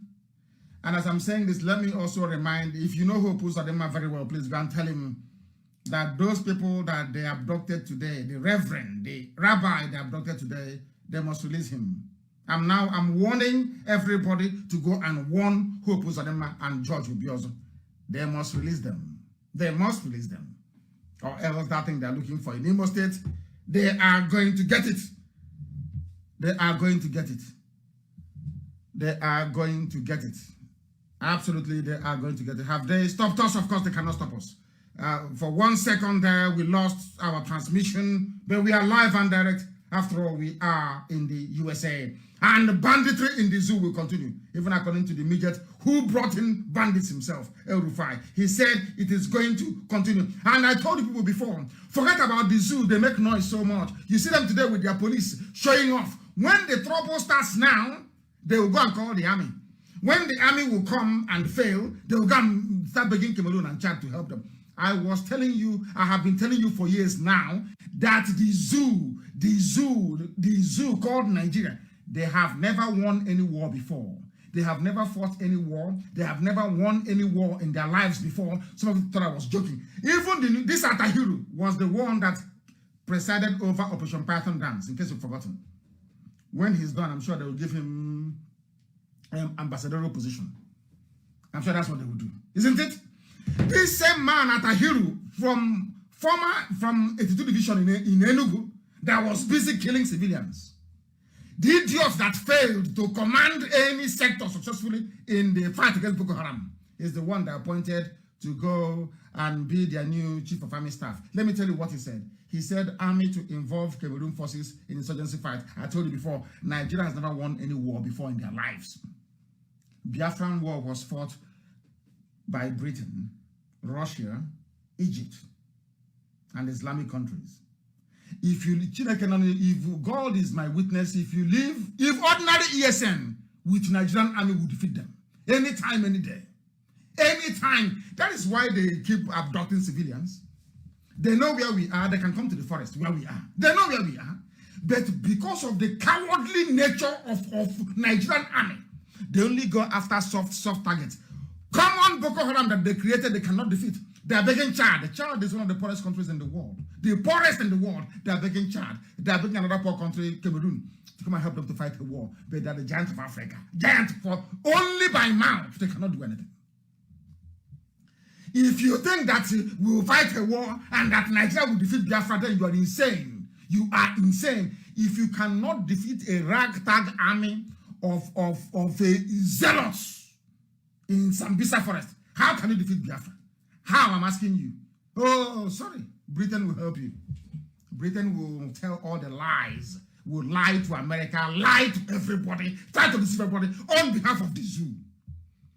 Come on to fight insurgency that the Fulanis created to remove Jonathan from power. They cannot defeat them. They are going to beg Cameroon. Are these the people that you think will defeat us? Are these the idiots that will defeat Biafra? These idiots that are going to beg Cameroon and Chad to help them to fight a war? But they claim they are strong. They are only strong when it comes to killing unarmed civilians. Wretched cowards. Atahiru that came to my house, commanded the army that came to my house that led to the death of my parents. This idiot, you think he will go free? You people are, you don't know what to have. We are going to show the world madness. Our own madness will soon start. When it starts, we'll show them what is real. You think that Boko Haram is madness? We'll show you pure madness. Haram will show you madness. Continue what you're doing. Don't release this. Keep the rabbi. Because I want an excuse. When I do what I'll do in Imo State, they will ask me why. I will say they must release the rabbi. They must release him. I will release him by force. Because no, people don't, I want to tell my Yoruba brothers, no army can fight a war on two fronts, topless of three fronts. It's not possible. Now they want to use Fulani terrorists to intimidate the Yoruba race, to grab your land. That is why OPC must come out and replace Amoteku. OPC must come out to replace Amoteku, or else your land is gone. Write it down, 13th of February 2021, what I'm telling you today. Write it down somewhere. Because if you don't show Fulani madness, you're gone. You are gone. You are finished. You must show Fulani that you are more insane than they are. They are going to beg Cameroon to fight for them. They're going to beg Chad. But they claim that the giant of Africa, all the money being given to them by United States of America, by EU, everybody to fight insurgency, they buy weapons, they give it to Fulani terrorists. Have you not seen the video? Have you not seen the video? Have you not seen? People should post it on my wall on the comment thread of this very broadcast. Have you not seen the video? They give them money to fight insurgency. Fulani will use some money to go and buy weapons from Russia. Those things are Russian-made ordnance. They buy it and they give it to all manner of vagabonds from the Sahel to come and rape our mothers in our land. Don't you know that? You don't think that all this is a plan and a plot and a ploy by them? They come, when you complain, oh, remember 2023, build alliances. Every idiot will now start running around trying to see the fellow idiots to convince. Do you understand what I'm saying now? Nigeria cannot fight a war. Their army is not trained. It's not a volunteer army. Ours is a volunteer army. Theirs is not. If you don't pay them salary, they go home. Ours will bring our money from our own pocket to support what we believe in. Because we are fighting for something far more superior than oil and gas. We are fighting for freedom, and freedom for everybody. If you choose to misunderstand our intentions, that is your business. If you convince yourself otherwise that what we are doing is not for the good of all, that is entirely up to you. But remember that you have Fulani in your bush and in your forest to contend with. If not for what we are doing, do you think anybody will have the courage to rise up and to say no to Fulani? Of course not. It's because of what IPOB is doing. So I know some of you go back in your bedrooms to give us credit. I know some of you do. You hide and you give us credit. We don't need it. It doesn't matter what you say. What we know for certain is that we are in these very efforts to liberate the land of Biafra, and there is nothing any idiot can do about it. Atahiru Jega, or what? No, sorry, something Atahiru, not Jega. Jega is the idiot from former INEC chairman. He is their chief of army staff. He cannot fight a war. He has not been in a war. He's a quota general. All they know how to do is to kill protesters. That is all they can do. That is the only thing they know how to do. And unless we are prepared for a revolution, don't come out to protest, please. There's no need for it. There is no need for it. You must come out in a revolution. Yoruba, take care of Yoruba land. Biafrans, take care of the East. Middle Belt, rise up in the Middle Belt. Then we'll overwhelm them. How many are there? How many police people came there to make you to drive all of you away? Because you don't understand the zoo very well. You want to play democracy with animals. It doesn't work that way. Before you know, the lion will rise up and eat the zebra. That's what is happening there. That is what is happening in the Zoological Republic. That's what's happening there. Do you know that these people without conscience, Lagos State Governor, Lagos with his cronies, they demolished the houses of the people that witnessed the massacre during NSAS, and everybody is quiet. All of you are quiet, just looking. I don't know who did this to you people. I have no idea. Is it your hatred for Biafra, or your enviousness towards the accomplishments of IPOB? What is stopping people from rising up and saying enough is enough? Members of the communities that witnessed the October 20 shooting of peaceful protesters by Nigerian soldiers has been basically had their homes demolished. The only army that kills civilians, that is meant to protect.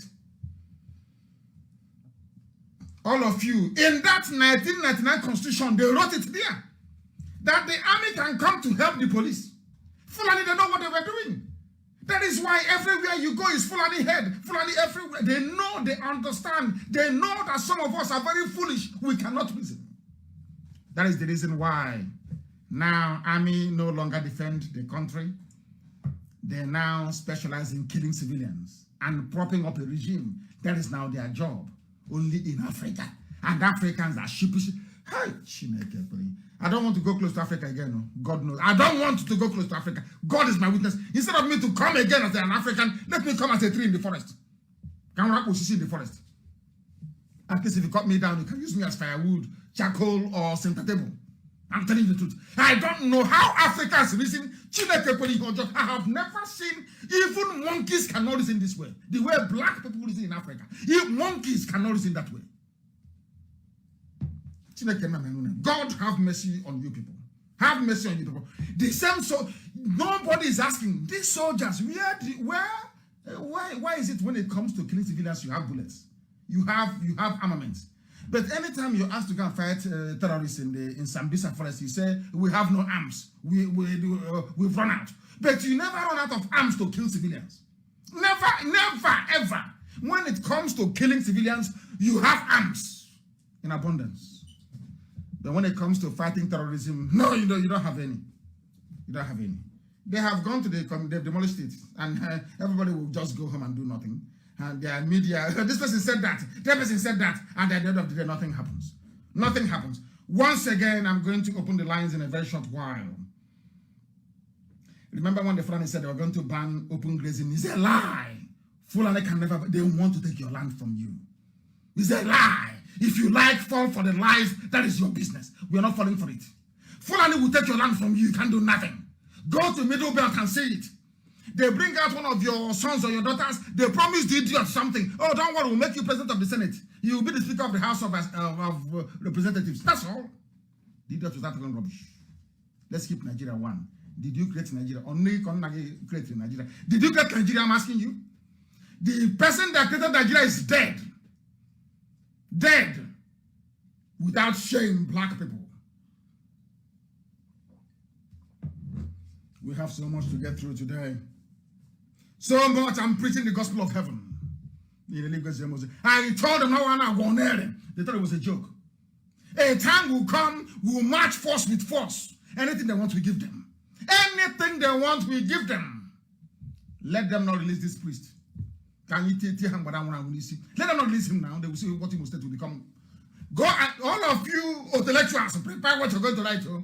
Prepare it now. All that useless grammar you're speaking, prepare it very, very well. Because you will need it in Imo State. Let them not release the chief priest. And then they'll see what will happen to them. There are mad people everywhere. Your own daughters are being raped. Right now, they are in DSS custody. In DSS custody. I have complained to every agency in the world. Our daughters are being raped in Abuja right now. They are being raped. They are doing nothing about it. And you want me to fold my arms and be watching them and telling you this world is beautiful? Mad people everywhere. Mad people everywhere. They have built their railway.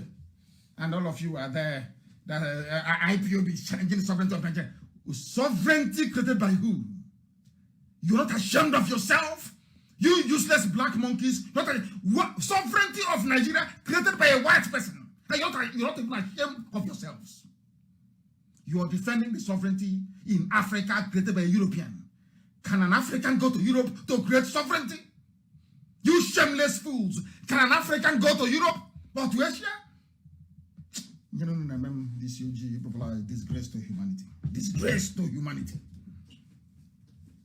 But of course, we know I am comforted by the word of God, that when Elohim wanted to set the Israelites free, he hardened the heart of Pharaoh. That's what is happening in the zoo. They cannot see it coming. But my God, it is coming. No more, no Biafran should join any street protest anywhere. No street protest. If they want a revolution, we go for full steam ahead. What Nigeria needs is a revolution. Or else the Fulanis will swallow you alive. If you don't know, let me tell you. Give me the number again, let me call it. I want to talk to the children of light, especially those in America. Pick up the phone, and if they call, please take the call from that very phone, please. Take the call and let us hear what they have to say. I am in the United States of America. That's what I am in Houston, Texas, to be precise. The time here now is approximately 1:45 p.m. in the afternoon. 1:45 p.m. in the afternoon, we are spreading the gospel. Discipline is key. For us to prevail, we must be disciplined. Somebody wrote me a letter, an open letter from Aba about POS. If you are in any cult in Aba, I don't believe it is people. The people attacking POS agents are policemen in Mufti and Army. They are no longer collecting enough money at checkpoints, so they are coming into Aba to kill people. We are going to catch one of you. And I want everybody doing POS business. You people must meet. You must have a street or a place where we know that you will be in all the time. Go and rent shops there so we can protect you better. We'll catch one of them. If we catch one of you coming to kill people again, POS, people doing their business in their homes, oh dear me, pray we don't catch you. Because from now I am asking every Eastern Security Network cooperative in Aba to make sure that nobody, even the vehicles that come with their escape route, nobody attacks any POS merchant again and gets away with it. We must apprehend them. If you are in a cult and you are the people attacking POS agents, I'm asking you, I am telling you today that you shouldn't continue that way. If we catch you, any cult I hear in Aba, any cult I hear in Aba involved in this POS nonsense, you will be obliterated, all of you, bar none. Our job, we're not like the zoo. We have come to save lives, the lives of Biafran people, not to take it. That is our job. The lives of Biafran people is what we are not like zoo soldiers that kill civilians. You don't do that. You don't do that. We are not savages. For your information, I have received your letter, the person that wrote this very letter to me about what is happening in Aba, these POS people who are under attack. Let me see, your name is Emeka Tony Chukwu. I have gotten your letter, and I'm telling the whole of Aba, both those who are in volunteer, those who are in ESN, ordinary family members, anywhere POS is attacked again, block their exit route and catch one of them alive for us. That's all. So that idiot will tell us who sent him, and then we can set an example with them. No attack in Aba whatsoever on POS merchants. People are doing their legitimate business. Leave them alone, for goodness sake. We are not criminals. The Fulani Janjaweeds are. We are not.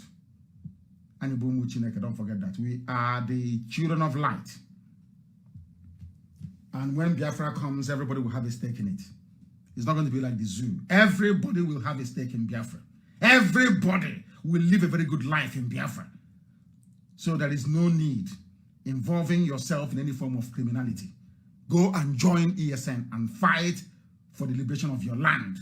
No criminality will be condoned. This, if it is a soldier or police, once we catch you in Aba and you're in a soldier or you're police, Okay, you will see what will happen. Do we have somebody on the line, please?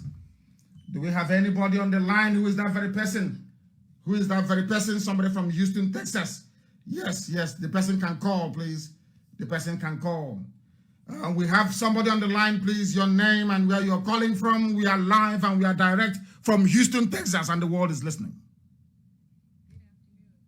Amaka from Houston, Texas. Amaka from Houston in Texas. Please go ahead. We're listening. First of all, I've been taking notes this whole time. I've been listening to you. Thank you so much for answering the call of God, Mazi, Nnamdi, Kanu. I'm born in America in the diaspora, but I have family in the East and I visit very frequently. And it has always been on my heart, Nigeria and the things going on in Nigeria. It's just that in America, it seems that people don't care. Our brethren are more interested in the flashy life and, nice cars and everything, as opposed to truly freeing our people in order for all of us to take part in a wonderful life. Yes. Okay, so I'm sorry. I've been taking notes, so I have and to everybody listening, I know those in Nigeria may not be able to hear my accent so well, but please bear with us. I am a child of Biafra. Okay. Yes. So number two, I've been searching for information for the official IPOB particularly in Houston. So I'm very happy to be getting through to you. I've been looking for probably the past 4 months. And I saw an interview where you did a meeting in Houston and there weren't so many people at the meeting. I think that's because it's not well known to the community, IPOB, or especially the past generation. I'm in my late 20s, so people like my parents and things like that, they didn't I think that they've been traumatized from the war, and so people are scared to speak of Biafra and to really stand, because Igbos are warriors of peace. We don't allow these kinds of bad behaviors, raping of our grandmothers in the farm. My grandma goes to farm, and I've gone to farm with her since I was a child. And so I think that it's an abomination for those types of things to happen. Number three, indigenous people are like Native Americans in America. Mazi, Nnamdi, Kanu. I don't know if you know of how Native Americans in America, they're given a stipend every month to live, because they are the indigenous people of this country. At a certain point in history, America was even going to kill all of the Native Americans. And that's how you have them in their reservations now, where they live and they continue their indigenous cultures, and the country doesn't touch them, and even gives them money to live their life in peace because of what they did to them. Even though we know that is not enough. For indigenous people should be able to have their own country and live their life the way that God told them from the beginning of time to live their life. So I know that I'm very late to the IPOB party, but I think that there's some things that maybe can help the fight or the determination of Biafra. I think one of those things is for Igbos in particular, and the indigenous tribes of the East should be able to have those kinds of, I don't know the word, those rights, internationally. Igbos need to be respected as indigenous people, number one. They are the original people of the land, and that is something that is already internationally is respected. We see in the rainforest in Brazil, they have those indigenous peoples that live there, and you can't touch them. If you touch them, it's all hell. It can break loose. You leave those people to live their life in peace. Yes. So okay, I'm sorry. So number four, let me see. People at home make this.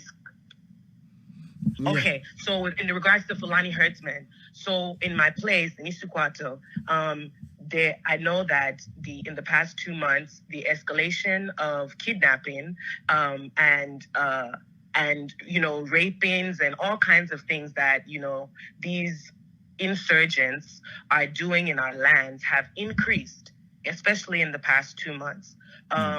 I don't really want to put too much of, my information. I don't want to get my people in Nigeria, in trouble or something, It's just that I just can't allow this thing to be continuing. So particularly in Isukwato, there's I guess they're boys. They're maybe called Akbara boys or something. We are dealing with them. The same thing we didn't know about, we shall do to them. Anywhere we find a group of people, if you are doing cultism or you're in a cult, go and join the volunteers in your locality.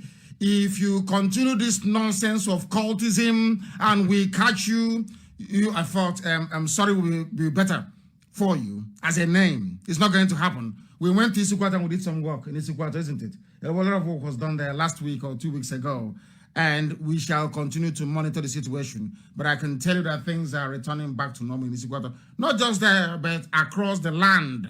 A lot of very, very distressing events are taking place, and we cannot allow it to continue. Absolutely not. Amaka, I have your number here, and my secretary, Uchenna, will contact you in the next few minutes to make sure that I become part and parcel of this very effort to liberate our land from the rather insurgent Fulani army intent on colonizing and killing us. Thank you very much for calling. Thank you very, very much. Chief Aloy Chukwu is from where? He wants to talk to me. Chief Aloy Chukwu says he wants to talk to me. Can you please get his number and then transfer? I'm in America. Those of us in America, you are more than welcome to call. You are more than welcome to call. We have somebody else on the line. Is that correct, if I'm not mistaken? The caller on the line, can you hear me? Hello, my leader. My dear brother. Hello. Hi, welcome to USA. Thank you very much. I'm Aloysius Uchukwu. My day, I contact with this study. Thank you very much. Thank you. Hey, so in the huh? I'm here, yes. Very good, very good. God bless you. And you too. I've been trying to contact you. We know brokers, but all of the difficulty to get you. And where are you based? So, where are you based? I'm based in Portland. Portland, Oregon. Yes. My geography is still very good. And Portland, they're looking at IPOB here. Also, man of my family. It's enough. You and your family is more than enough representation for us in Portland. We can build it from there.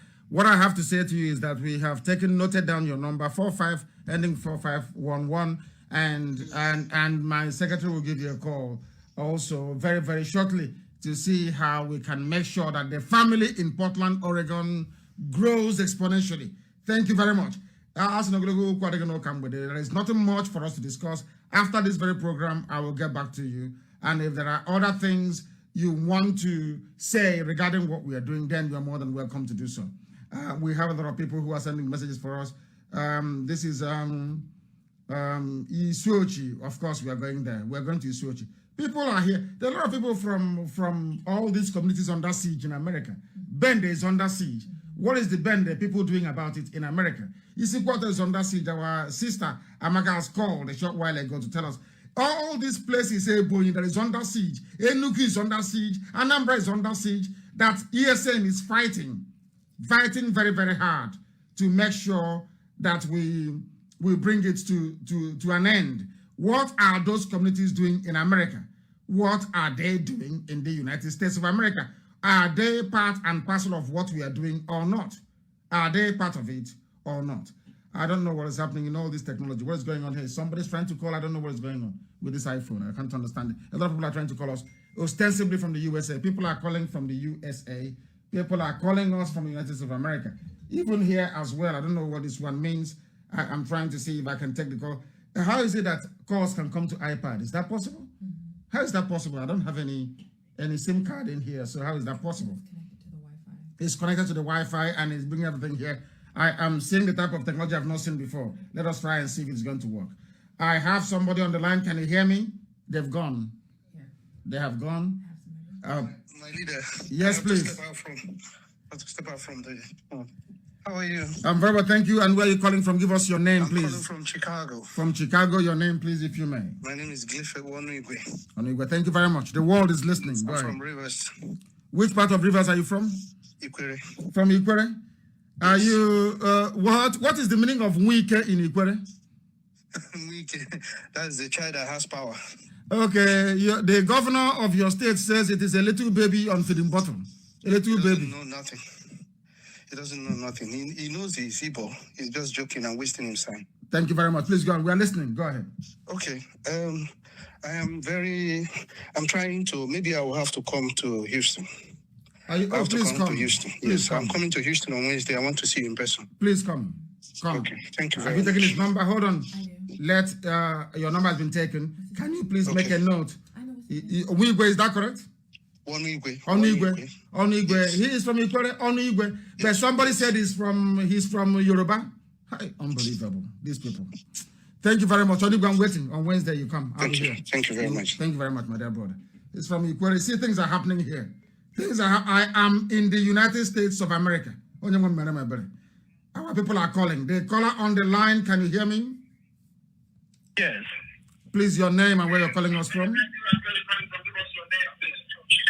From Chicago, your name. No, can you lower your system? You are listening. There is a time delay. You know the speed of sound is about 850 miles per second. So please mute what you're listening with and talk to me on the phone if you can. Can you do that? Yes, I can hear you. Please go ahead. We're listening. Yes, my name is Steve, calling from Atlanta, Georgia. Yes, Atlanta, Georgia. Go ahead. Yes. We are so proud of what you're doing with Eastern Security Network. Thank you. Yes. One of my questions is this. You made mention of that Biafra will come through a referendum. And when the time comes that the referendum has been granted, is there any plan that we, the Biafrans living abroad, can be able to cast our own vote? Yes, it will come via a referendum. If they say no, there are two things here. One is a referendum, the other one is a plebiscite.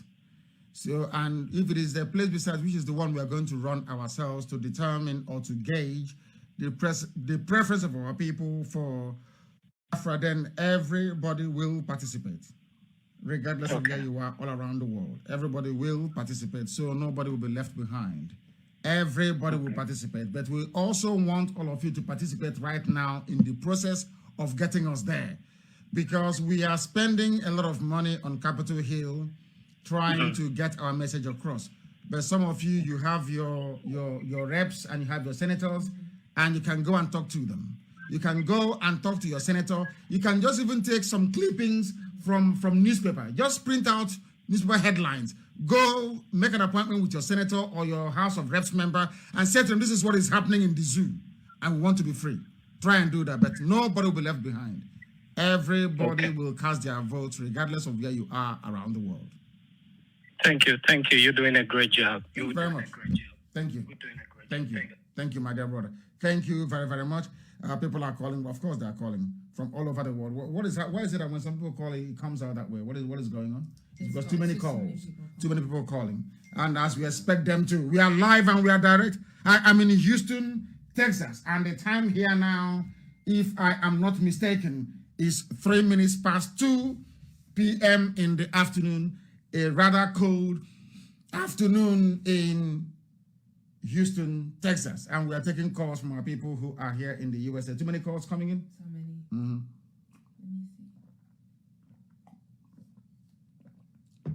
I'm drinking water as we are waiting for people to join us. If you call us, we may have to call you back because the line is jamming. The caller on the line, can you hear me? Yes, sir. Please, your name and where you are calling us from. My decade, the choosing one. You are blessed. Mazi, Emmanuel, Okafor Emmanuel. Where are you calling from? I'm coming from Houston, Texas. The same Houston, Texas I'm in. I am in Houston, Texas. Exactly. Good. I'm at work. I work with the state government security. Yeah. Oh, you work with the state government in Texas? Yes, sir. Security, yeah. Oh, the security. Okay, very good. Yeah. Very, very good. CDCJ, yeah. If you look at your tests and everything, I'm the only one that prefer you as a chosen one. Thank you. And I'm a chartered accountant by profession, and it has been awesome and it defines a man of your caliber. And I'm to say to you, I'm among of your 100 men you'll be looking for. Very good. I don't mind take my life and my blood. If you take to go back to home, I'm trained, and I can volunteer my life and my blood. All I want to say is, heaven, this is a heaven mandate. No Biafra, no life. I must die along with you. And I know it's a good cause. And I'm a member in Houston. I'm a contributing member. You are a member of IPOB in Houston. Tell us your job again, sir, please. Yes. What do you do in America? What is your job? My job, I'm a security officer in the government, TDCJ, sir. Yeah. Thank you very much. Well, at least yes, you don't have any cattle here in Achinama. Are you a headsman in Houston? Thank you very much. I love you. Yes, I love because you so before they say miscreants, we have good positions of authority in America. All we want is freedom. All we want is freedom.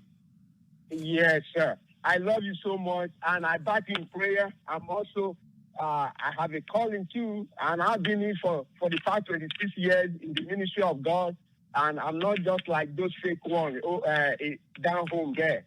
But I thank God for everything. I want a freedom in all my life. I'm a freedom fighter, right from school and everything. Even when I was in school in America here, I'm also, they know me as a freedom fighter for the black too. So I appreciate all you've been doing, and we are backing up our ESN, a good job they are doing, and also backing them in prayer. We conduct fasting and prayer here. We do that too. And I want to thank you and the rest members of ESN down home, and always to ginger them, to uphold them and encourage them. And we are not going to stop. Either no Biafra, no life.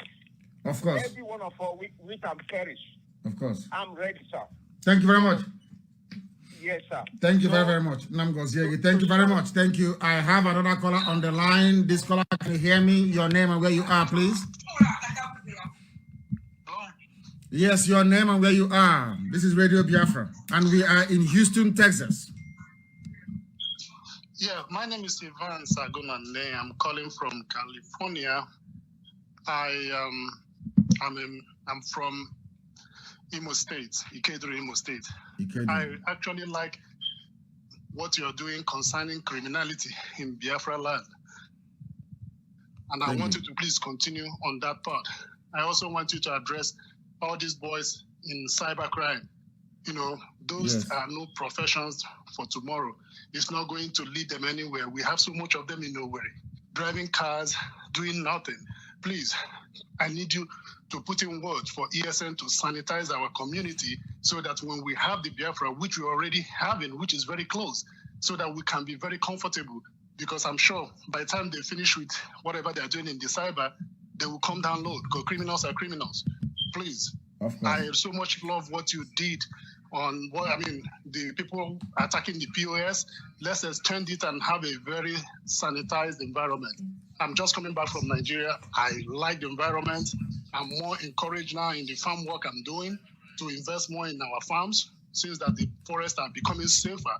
Please, thank you. Keep it up. Thank you very much. Thank you very, very much. At least you had to go back home to try and do something. We are live and we are direct. We have somebody on the line with a number ending 6579. Can you hear me? No, they cannot hear me. They cannot hear me. I don't know why this very thing is ringing. I don't understand. We are live on my please. The whole world is listening to what we are saying. We are in the United States of America. The caller on the line, can you hear me? Yeah, I'm hearing you, Mazi Nnamdi Kanu. Thank you very much. Please, your name and where you're calling from?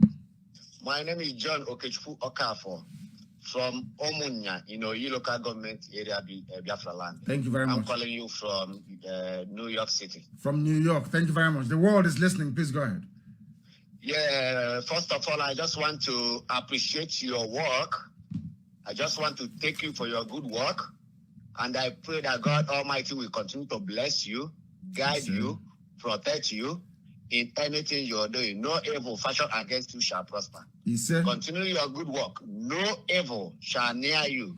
I pray that God Almighty will take control. Another thing I just want to...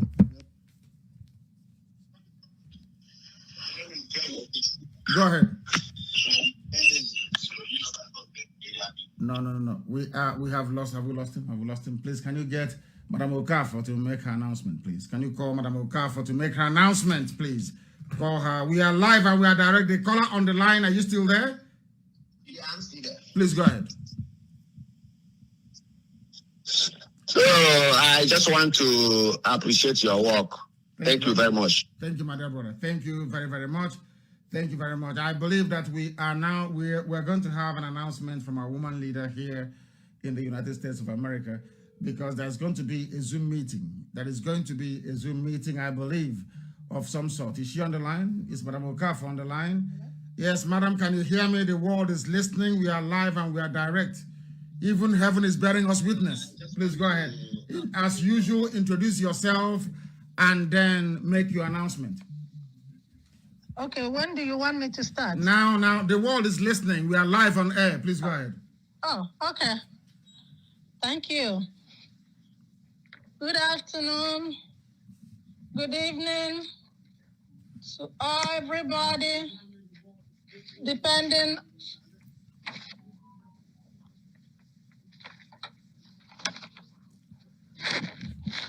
Yes, madam, I know we called you without any prior warning. I know. Am I on? Because yes, I of course you're on. Am I on? Okay, of course you're on. much. Yes, go ahead. Good afternoon, good evening to everybody, depending on where you are listening from.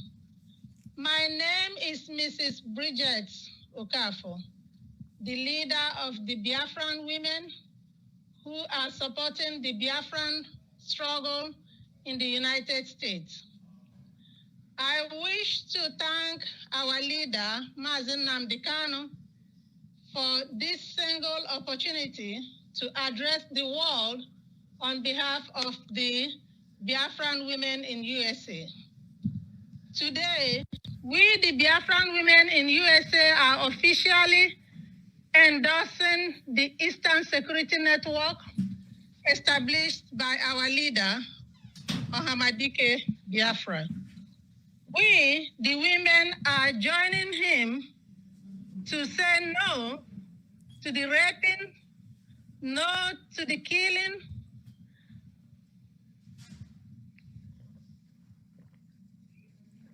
madam, are you there? Have you lost us? I can hear you very well. Killing, and also all the atrocities that are being committed to our people back home. We, the women, will do everything possible to support Mazi Nnamdi Kanu in stopping the Fulani herdsmen in Biafra land. And we are calling all the women, all the Biafran women in USA to register with us and join us in this fight to save our land, the lives and property of our people back home.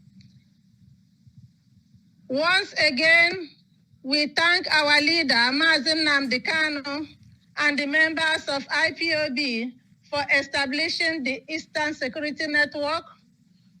We also thank the members of the Eastern Security Network who are spending days and nights in the forest to protect our people.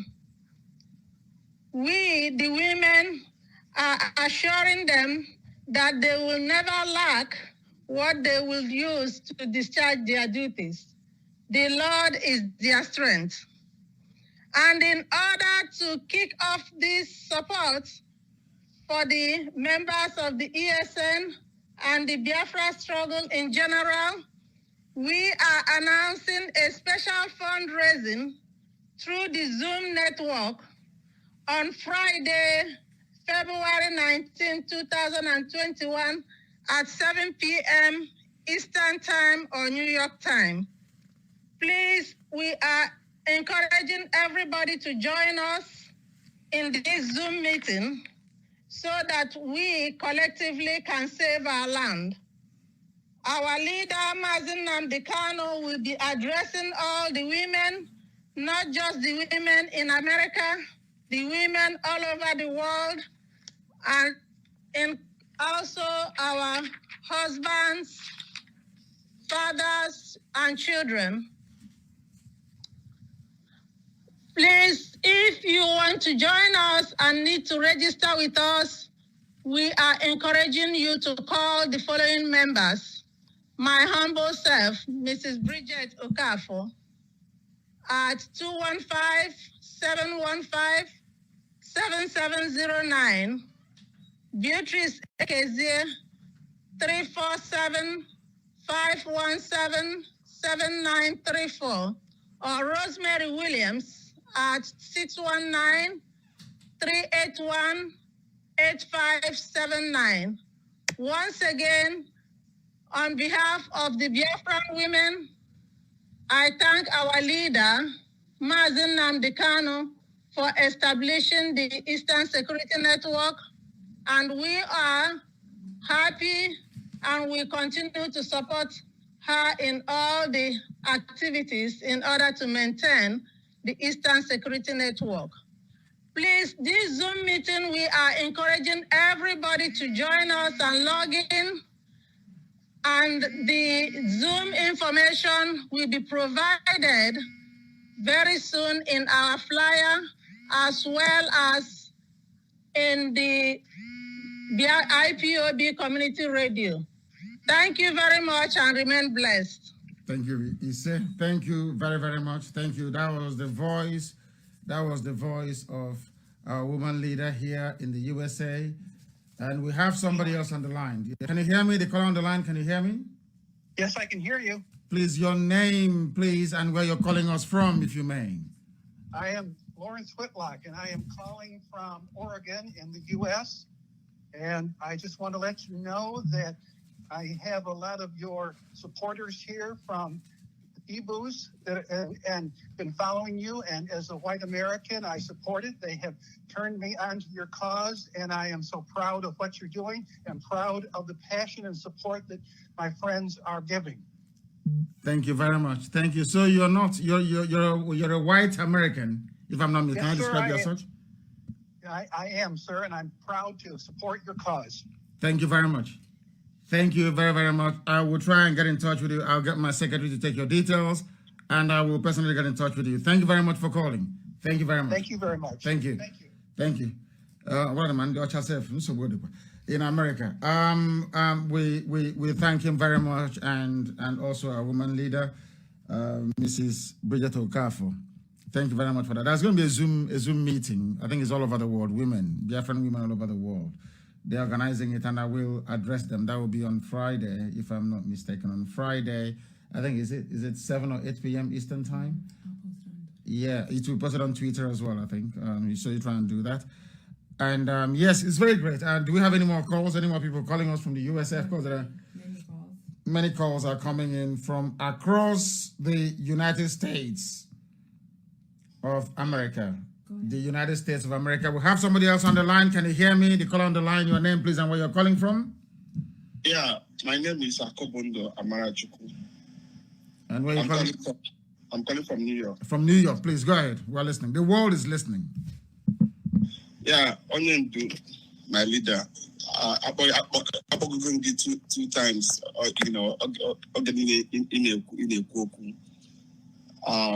I greet you so much because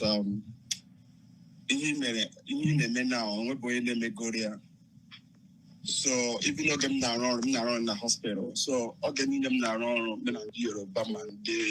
Yeah, but please speak in English because the whole world is. You had a white man that called now, so they're listening. Please, my dear brother, speak in English so that everybody can hear you, please. So what I'm saying is, I work in the hospital, so yes. You know, all my colleagues, the Yorubas and other tribes, when we talk, they said, yo, your guy is making us proud. Yeah, awakening everybody. So I encourage you to put more fire, to put more energy, because what you are doing a very good job. Thank you so much, Oyendu. Thank you very much. Another thing again is, I don't think referendum, I think the days of referendum should be over now. What we should be doing is, to, maybe a kind of revolution or something, because I think the time of negotiation is over now. It's over, of course it is. Yes, we know that. Yeah, it's over now. So if even the governors, I think if you follow them like this, how they are doing now, we can't do anything. If I thought we could could push them aside and take over this government, and run our things the way we want to run it. Okay, thank you, sir. Thank you very much, my dear brother. Thank you very, very much. There are a lot of people who are calling. The caller on the line, can you hear me? The caller on the line, can you hear me? Yes, Mazi. Good evening, sir. Good evening to you. Please, your name and where you're calling from. We are live and we are direct, and the world is listening. My name is Mazi. I'm calling from Johannesburg, South Africa. Johannesburg in South Africa. Please go ahead. Yes, Mazi. Actually, I want to thank you, my able leader. I really want to thank you. And I also want to thank IPOB worldwide for making us proud, at least for giving us voice and the courage to resist the Fulani Janjaweeds in our land. Yes. Then another thing I want to emphasize on is the issue of history. I really want to advise our people, our parents, to make sure that they guide their kids in the aspect of history. Because my dad participated in Biafra war. Yes. He's still alive, and he's currently a member of IPOB. And I grew up to love and embrace Biafra because of the history my dad told me. Yes. So our parents should endeavor to do their best in giving their kids at least some history about whom we are. Then I want to call on our people in South Africa as a whole. We have great men here, to be honest with you. We have men. No, I'm coming to South Africa, don't worry about that. We will talk about it. I am coming to South Africa. Today's program is for those of them who are in the USA. Don't worry, I am coming there. Your number has been taken, and my secretary will get in touch with you. I am coming to South Africa, and when I get there, we'll be able to rally them around and mobilize them as we're doing here in the USA. Thank you very, very much. We have somebody else on the line. Please, your name and where you are. This is Radio Biafra and the world is listening. Hello, my name is Buchilo Okeke. I'm calling from California. Yes. And I am calling. Yes, sir. First of all, thank you, Oyendu, for coming and speaking to us in America. We really appreciate you. God bless you. Thank you. God keep you. God honor you. And God will see you through. I've been reading the book of Exodus, and whenever I read Exodus, it just takes me directly to you when I see the work that Moses did. And I want to support you and support every other person, ESN members that are coming and doing this work, fighting for us in the land. May God continue to protect everyone there. I'm also making this call to, first of all, speak to the millennials and the Gen Z generation. The fight for Biafra is not a fight just for the older folks it's a fight for young people as well. I want to encourage the people in America, talk to your kids. See the way we have Uchenna Okorafor, who's the secretary, young millennial that is fighting for the cause of Biafra. We have Amaka as well, who called earlier, young millennials fighting for the cause of Biafra. I am tired of seeing young people who are Igbos deny their culture, young people who are Igbos not speak for Biafra, but rather we'll be speaking about frivolous things that have no basis, that have no foundation in other nations. What is your concern talking about Burna Boy or about all these musicians, Wizkid and Davido? What is your business about that when your land is being ravaged and being stolen? We have to do better. This is a call for young people in America to stand up and speak for the cause of Biafra. This is our land. America doesn't own us. We will go back to Biafra. We're going to stand in our land and we're going to sing the praises of God in Biafra land when the time has come.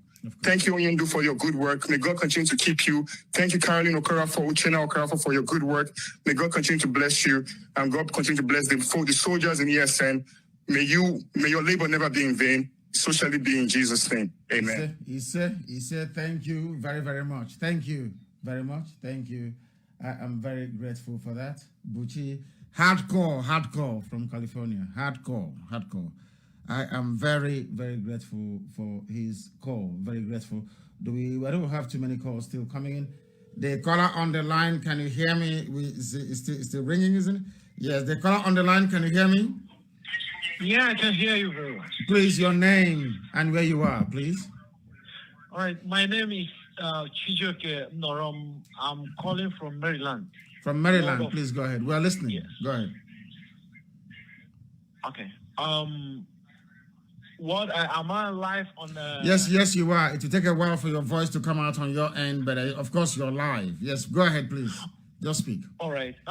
Please, what I want to talk on is... first of all, I want to thank you, sir, for coming to visit us. It's very, very, very, very heartwarming. We love you. Yeah, I've been listening to the program today. I took a lot of some points, and I want to let you know. First, I want to also make some suggestions, sir. Go ahead. Because our people now are ready. You are God sent. You are God sent to help us. Not only Biafrans, Nigerians are being blessed by you, Mazi Nnamdi. I want you to see how you work on our, I'm not trying to be religious here, but in that part of the world, most people in our region, the communication in all our religious sectors will also try to help us, because many of these our churches, we can make a broadcast where you will talk to, encourage. And sometimes I like the way God uses you. I mean, God uses you to get messages across. You talk to all the religious leaders across Biafra land for them to know that this we are doing is God's work. And they ought to be talking to their members in their respective churches or respective areas of their worship. That is one. Another thing I want to also suggest is you talk to, there are a lot of Biafrans who are very creative. Yes, I know that you have been doing it. But the creativity, yes, ESN is there. But there are some talents. If you make a broadcast, you encourage Biafran talents to come up. Sometimes we can put on something like a program. If you know you can invent something, Biafrans you will see a lot of brains will come up, because Nigerians are being intimidated because they know that we can do that. So that's I don't want to take most of your time. These are the suggestions and my submission, and I also want to thank God, not only thanking you, thank God for bringing you in our lives at this point of time. Thank you very much. Thank you very much, my dear brother. Thank you very, very much. I know there are a lot of calls coming in, and people are going to call. We put the number up, and maybe we'll continue the conversation, not just now, but in the next few days, because I will be broadcasting almost every 2 days from now onwards to make sure that we reach as many people as possible. I thank everybody who has spoken, and I want to make one thing very clear, please. I have a very special announcement to make in relation to how things are done in the USA. Very, very important. There is we have the National Council, the USA National Council, and I want us to pay very close attention to what I have to say. In that US National Council is the only forum, the only national forum that is allowed in the USA. Every other forum is hereby shut down. If you're running any forum in America, it becomes obsolete from today. The only Signal forum that will exist, not on WhatsApp, on Signal, is the USA Council. And who are those in this USA Council? They are the 4 regional coordinators we have in America. In that very group, we have our treasurer in the USA. We have, of course, my secretary who will sit there as well. So also as the moderator, who is our head of IT. If there's any other person that I've left out, then, and also, please, lest I forget, Madam Okafor, who is our women leader here. These people make up, and also the former deputy USA National Coordinator, Madam Prestige as well. Madam Prestige will be there in this US Council. The 4 regional coordinators running United States independently will be there. So also will be our treasurer, Madam Oyibo, and my secretary here, and the moderator. These are the people, and of course, Madam Okafor. These are the people that will be on the United States Council. No other forum is allowed.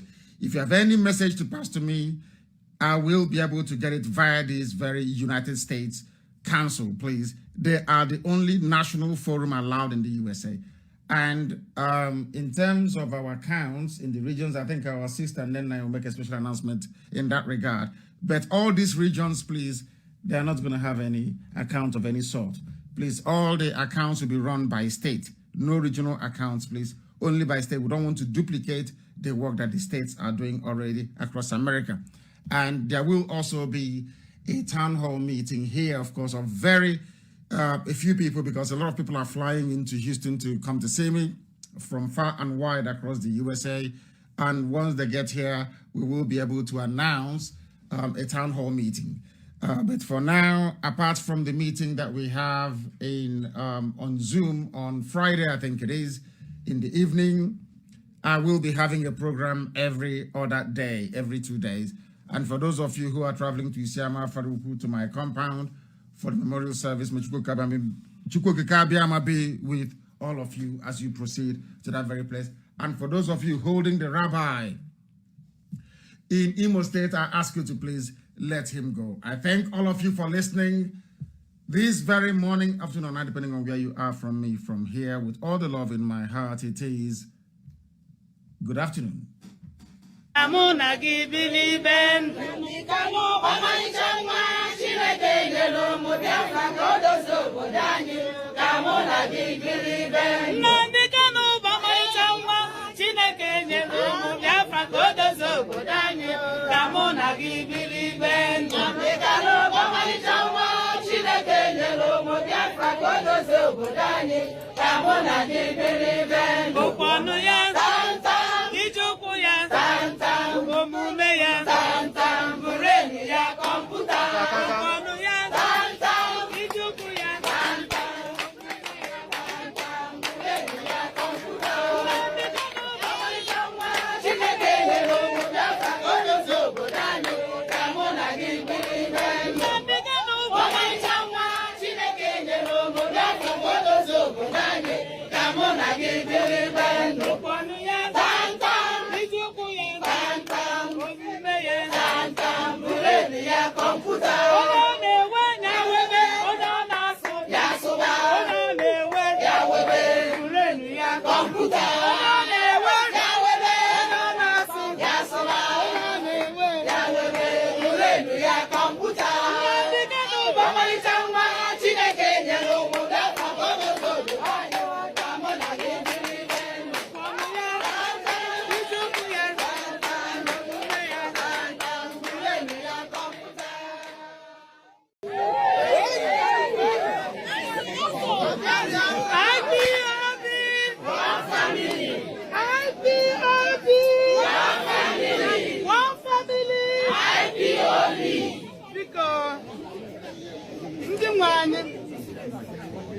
Bonisi ayonwa to egwu ịma na ụmụ nwaanyị na-anụ anyị dị n'ike na ike wee bịakwa tata wee sị ka anyị butere gị ọjị